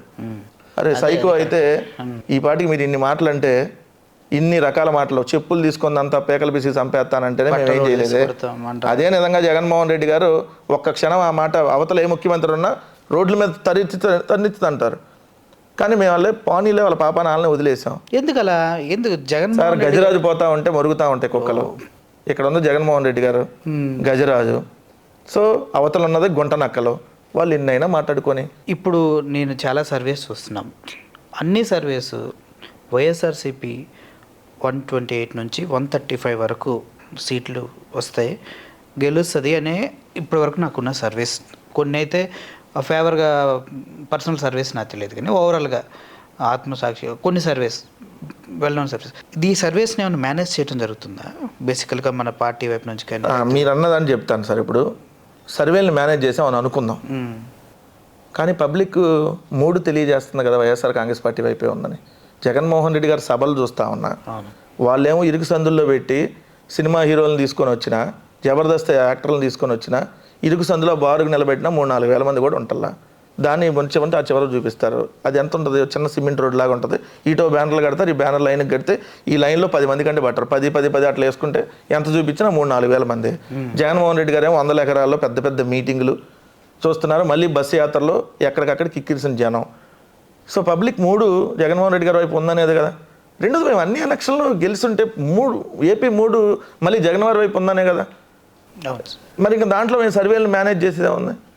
సార్ ఒక సర్వే మాకేదో పాజిటివ్గా వచ్చిందో, ఒకసారి నెగిటివ్గా వచ్చిందో, అసలు దాని మీద మేము ఎలక్షన్ చేయట్లేదు సార్. మేము క్లియర్గా పబ్లిక్ పల్స్ని నమ్ముకున్నాం, పబ్లిక్ ఓట్లు నమ్ముకున్నాం. 75 out of 75 మొత్తం కొట్టగలరా? జగన్మోహన్ రెడ్డి గారు ఇచ్చినటువంటి ఆ స్లోగన్ ఏదైతే ఉందో దాన్ని రీచ్ అవ్వగలరా? 600 మార్కులు వస్తున్నాయా లేదా? వస్తాయి. మరి వచ్చినప్పుడు చదివితే వస్తాయి సార్. అంతే కదా, చదివి బాగా రాస్తే ఎగ్జామ్ వస్తున్నాయి కదా. 600 అక్కడ చదివి దగ్గర ప్రతిపక్షాలు ఉండవు కదా సార్. మన టాలెంట్ కాదు, ఉన్నారు అక్కడ కూడా. ఉన్నారా? ఇప్పుడు ఎట్లా అవతల చూసి రాసేవాడు, ఇన్విజిలేటర్ని మేనేజ్ చేయాలనుకునేవాడు, స్లిప్పులు పెట్టుకోనో బ్లూటూత్లు పెట్టుకొని వచ్చేవాడు. ఇక్కడ కింద ఇదేంది మనకుంటుంది కదా రాసినప్పుడు ఎగ్జామ్లు, ప్యాంట్కి ఇట్లా ఎత్తి రాసుకునేవాడు, సొక్కాకి ఇట్లా రాసుకునేవాళ్ళు. ఎట్టయినా పాస్ అవ్వాలనేవాడు అవతల పక్క. ఇన్విజిలేటర్ మేనేజ్ చేసో లేదంటే పేపర్ కొట్టేసో ఎట్టో కొట్ట పాస్ అవ్వాలన్నా అవతల పక్క ఉన్నారు. మొత్తం చదివి మంచిగా ఎగ్జామ్ రాసి ప్రాంప్ట్గా పాస్ అవ్వాలనుకునే వాళ్ళు యువతల పక్క. అది కూడా పూర్తి స్థాయి మార్కులతో, ఆర్డినరీ పాస్ కాదు. మొత్తం మార్కులు రావాలన్నా యువతల పక్క ఉన్నాడు. ఎగ్జామ్ ఒకటే రాస్తున్నాడు యువతల 175 సీట్లకి, అక్కడ 175 పేపర్లకు 3 రాస్తున్నారు. సో తేడా ఉంది కదా ఉన్నా కూడా. బట్ ఇక్కడ ఏమంటున్నాడు జగన్మోహన్ రెడ్డి గారు, మంచి జరిగితే ఓటేయండి అన్న, జరగకపోతే వేయొద్దు, నా ద్వారా జరిగితేనే వేయండి. అవతల వాళ్ళు ఇక్కడే అర్థమైపోతుంది కదా. 2 జగన్మోహన్ రెడ్డి గారిని ఎదుర్కోవటానికి అవతల గుంపులు వస్తున్నాయి అంటేనే మా విజయాన్ని ఒప్పుకున్నట్టు కదా. మొన్నటిదాకా ఈ పథకాలను వ్యతిరేకించే వాళ్ళు కంటిన్యూ చేస్తానంటే మేము గెలిచినట్టే కదా. మొన్నటిదాకా ఈ వాలంటీర్లు దొంగనన్నాలు వీళ్ళందరికీ 10 ఏళ్ళు ఇస్తామంటే మేము గెలిచినట్టే కదా. అంటే మా విజయాలను ముందే ఒప్పుకుంటున్నారు వాళ్ళు. సో ఎందుకు రావంట 175 151 వచ్చినప్పుడు 175 ఎందుకు రావు? అంటే వస్తాయని మీరు అనుకుంటున్నారా? నా క్వశ్చన్. Obviously okay. సార్ మేము 2014 ఎన్నికలప్పుడు ఐ థింక్ TV9 రజనీకాంత్ గారిది అనుకుంటే ఇంటర్వ్యూ, నాకు గుర్తులేదు, జగన్మోహన్ రెడ్డి గారిని అడిగారు, ఏంటి సార్ కాన్ఫిడెన్స్ ఎన్ని సీట్లు వస్తాయని అనుకుంటున్నానంటే, తెలుగుదేశం 20 నుంచి 30 లోపు మాత్రమే పరిమితం అవుద్ది, మిగిలినన్ని మేము కొట్టేస్తామని చెప్పారు. అవును. అంటే 155కి 20 నుంచి 30 లోపే కదా పరిమితం, 23 సీట్లే వచ్చినాయి. జగన్ గారు కాన్ఫిడెన్స్ పబ్లిక్ చూశారు అప్పుడు. ఎస్, పబ్లిక్లో జగన్మోహన్ రెడ్డి గారికి వస్తున్నటువంటి రెస్పాన్స్ అంతకు మించి ఈ రోజు ఉంది అంటున్నా. సార్ ఒక్కసారి మీరు యాత్రకి వెళ్ళండి, నేను యాత్రకి వెళ్ళే చెప్తున్నా, చదువుకునేటటువంటి పిల్లలు ఆ స్కూల్ డ్రెస్ వేసుకొని వస్తున్నారు, జగన్మామ అంట, వాళ్ళకి ఓటు లేదు, అయినా జగన్ గారి కోసం వస్తున్నారు. చిన్నపిల్లల్లోనే అంత అభిమానం ఉంటే మరి అదే కుటుంబంలో ఆ లబ్ధి పొందినటువంటి ఆ తల్లిదండ్రులకు ఉండదా? చిన్నపిల్లలకే మా స్కూల్ ఎంత బాగు చేశాడు జగన్మామ వచ్చినాక మనకి ఎంత మంచి డ్రెస్ ఇస్తున్నాడు, మంచి మధ్యాహ్నం మంచి భోజనం పెడుతున్నాడు, మన స్కూల్లో టాయిలెట్స్, అంతకుముందు అమ్మాయిలకి టాయిలెట్స్ లేకుండా రోడ్ల మీద ఉండేటటువంటి పరిస్థితుల్ని జగన్మోహన్ రెడ్డి గారు పాదయాత్రలు చూసారు. మా టైంలో సార్ ఉండేవి కాదు. ఇప్పుడు నాణ్యమైనటువంటి వాటర్, అంటే మంచి వాటర్ ఆర్ఓతో, అదేవిధంగా టాయిలెట్స్ నీట్గా, క్లాస్ రూమ్లో బోర్డ్స్, బెంచీలు, చుట్టూతో ప్రహరీ గోడ, ఒక సెక్యూరిటీ, ఇంత మంచిగా స్కూల్స్ని బాగు చేసి IB సిలబస్, ఇంగ్లీష్ మీడియం విద్య, అదేవిధంగా 8వ తరగతి విద్యార్థులకు ట్యాబులు, ఇంత ఎడ్యుకేషన్ సిస్టమ్ మారినాక ఇంత మంచి చేసిన జగన్మోహన్ రెడ్డి గారు కాకుండా ఎవరు కొట్టేస్తారు సార్? 25 లక్షల ఆరోగ్యశ్రీ, 25 లక్షల లోపు 25 లక్షల రూపాయల వరకు ఆరోగ్యశ్రీ పరిమితి, 1000 రూపాయలు దాటితే మీరు ₹1 బిల్లు కట్టే పని లేదు. సోమర్లుగా చేస్తున్నాను పెద్ద స్టేట్మెంట్ ఇచ్చారు కానీ సార్ విద్య, ఏ ప్రభుత్వం అయినా విద్యా వైద్యం అనేది వాళ్ళ బాధ్యత సార్. మేము దాన్ని బాధ్యతగా తీసుకున్నాం. అది మీకు రైట్ రాయల్గా రావాల్సిన హక్కు అంటున్నాం. అది కూడా నాణ్యమైన విద్య, నాణ్యమైన వైద్యం అనాలంటున్నాం. దాన్ని సోమరిపోతులు చేశారన్నాడు సోమరిపోతు, వాడు బలాదురు తిరిగేవాడు అట్లాంటి మాటలు మాట్లాడతాడు. సో మేము ప్రజలకు నీడ్ అది. ఎందుకంటే ఒక ఫ్యామిలీ బతకాలి అని అంటే, ఆ ఫ్యామిలీ అప్పుల పాలు కాకుండా ఉండాలని అంటే, వాళ్ళు ఎడ్యుకేషన్ కానీ ఫ్రీగా అందితే, హాస్పిటల్ కానీ ఫ్రీగా అందితే వాళ్ళ కాళ్ళ మీద వాళ్ళు నిలబడ్డట్టే. ఎందుకంటే ఎడ్యుకేషన్ కోసం అప్పులు చేసి, హెల్త్ ఆపరేషన్ల కోసం, ట్రీట్మెంట్ల కోసం అప్పులు చేసి, ఆ అప్పులు కట్టలేక ఆత్మహత్యలు చేసుకునేటటువంటి కుటుంబాలు, చిన్నాభిన్నమైన కుటుంబాలు, కొన్ని లక్షల కుటుంబాలు ఉంటాయి. సో వాళ్ళని దాని నుంచి మనం తీసుకురాగలిగితే బెటర్ పొజిషన్లోకి, అవన్నీ మనం వాళ్ళకి హెల్త్ ట్రీట్మెంటు, ఎడ్యుకేషన్కి సంబంధించినటువంటి అన్నీ మనం కానీ ఉచితంగా అందించగలిగితే, రేపొద్దున ఆ కుటుంబంలో ఒక ఇంజనీర్ తయారవుతాడు, ఒక డాక్టర్ తయారవుతాడు, లేదంటే ఇంకో బిజినెస్ మ్యాన్ తయారవుతాడు, వాళ్ళు ఇంకో 10 మందికి ఉపాధి కల్పించగలుగుతారు. సో వాళ్ళ ఆరోగ్యం బాగుంటే, ఆరోగ్యవంతమైన సమాజం కంటే ఇంకేం కావాలి సార్? కరోనా వచ్చినప్పుడు ఆ బాధ మనకు తెలిసింది. లక్షల కోట్ల రూపాయలు ఉన్నాడు కూడా, రే మనం బతికిదే చాలరా అనుకున్నాడు. అది అవునా కదా సార్? ఇంజక్షన్లు దొరక్క ఇట్లాంటి ఇబ్బందులు పడినటువంటి దాంట్లో కరోనాలో మమ్మల్ని చాలామంది అడిగారు. చాలామంది అడిగితే నేను ఒకటే చెప్తా, ఏమని, ఏంది రోడ్లు వేయలేదు మీరు అని అడిగితే, నీకు రోడ్లు కావాలా, ఆరోగ్యం కావాలా? నీకు రోడ్లు కావాలా, చదువు కావాలా? రోడ్లు వేయలేదని ఒప్పుకుంటున్నారు. అయితే మీరు రోడ్లు వేయలేదని అనడానికి ఇక్కడ 2 రకాల అంశాలు ఉన్నాయి. మేము అధికారంలోకి వచ్చేటటువంటి సమయానికి రోడ్లన్నీ పాడైపోయి ఉన్నాయి. ఓకే, 10 సంవత్సరాల నుంచి రోడ్లు వేయాల. అప్పుడు చంద్రబాబు నాయుడు గారు ఏప్రిల్లో జీవో ఇచ్చారు, జనవరిలో ఆయన దిగిపోయేమని జీవో ఇచ్చాడు, 70,000 కిలోమీటర్లు రోడ్లు వేయాలి, 28,000 కోట్లు ఖర్చు అయిద్దని చెప్పి. మేము అధికారంలోకి వచ్చిన 6 నెలలకు కరోనాలో రోడ్లు వేయాలా, కరోనాలో ఉచితంగా వాళ్ళందరికీ మంచి హెల్త్ ట్రీట్మెంట్ ఇవ్వచ్చాలా? డెఫినెట్గా హెల్త్ ఇంపార్టెంట్. తర్వాత మేము వచ్చిన తర్వాత 2 సంవత్సరాల కరోనాకు పోయింది. వచ్చిన తర్వాత స్టార్ట్ చేస్తున్నాం.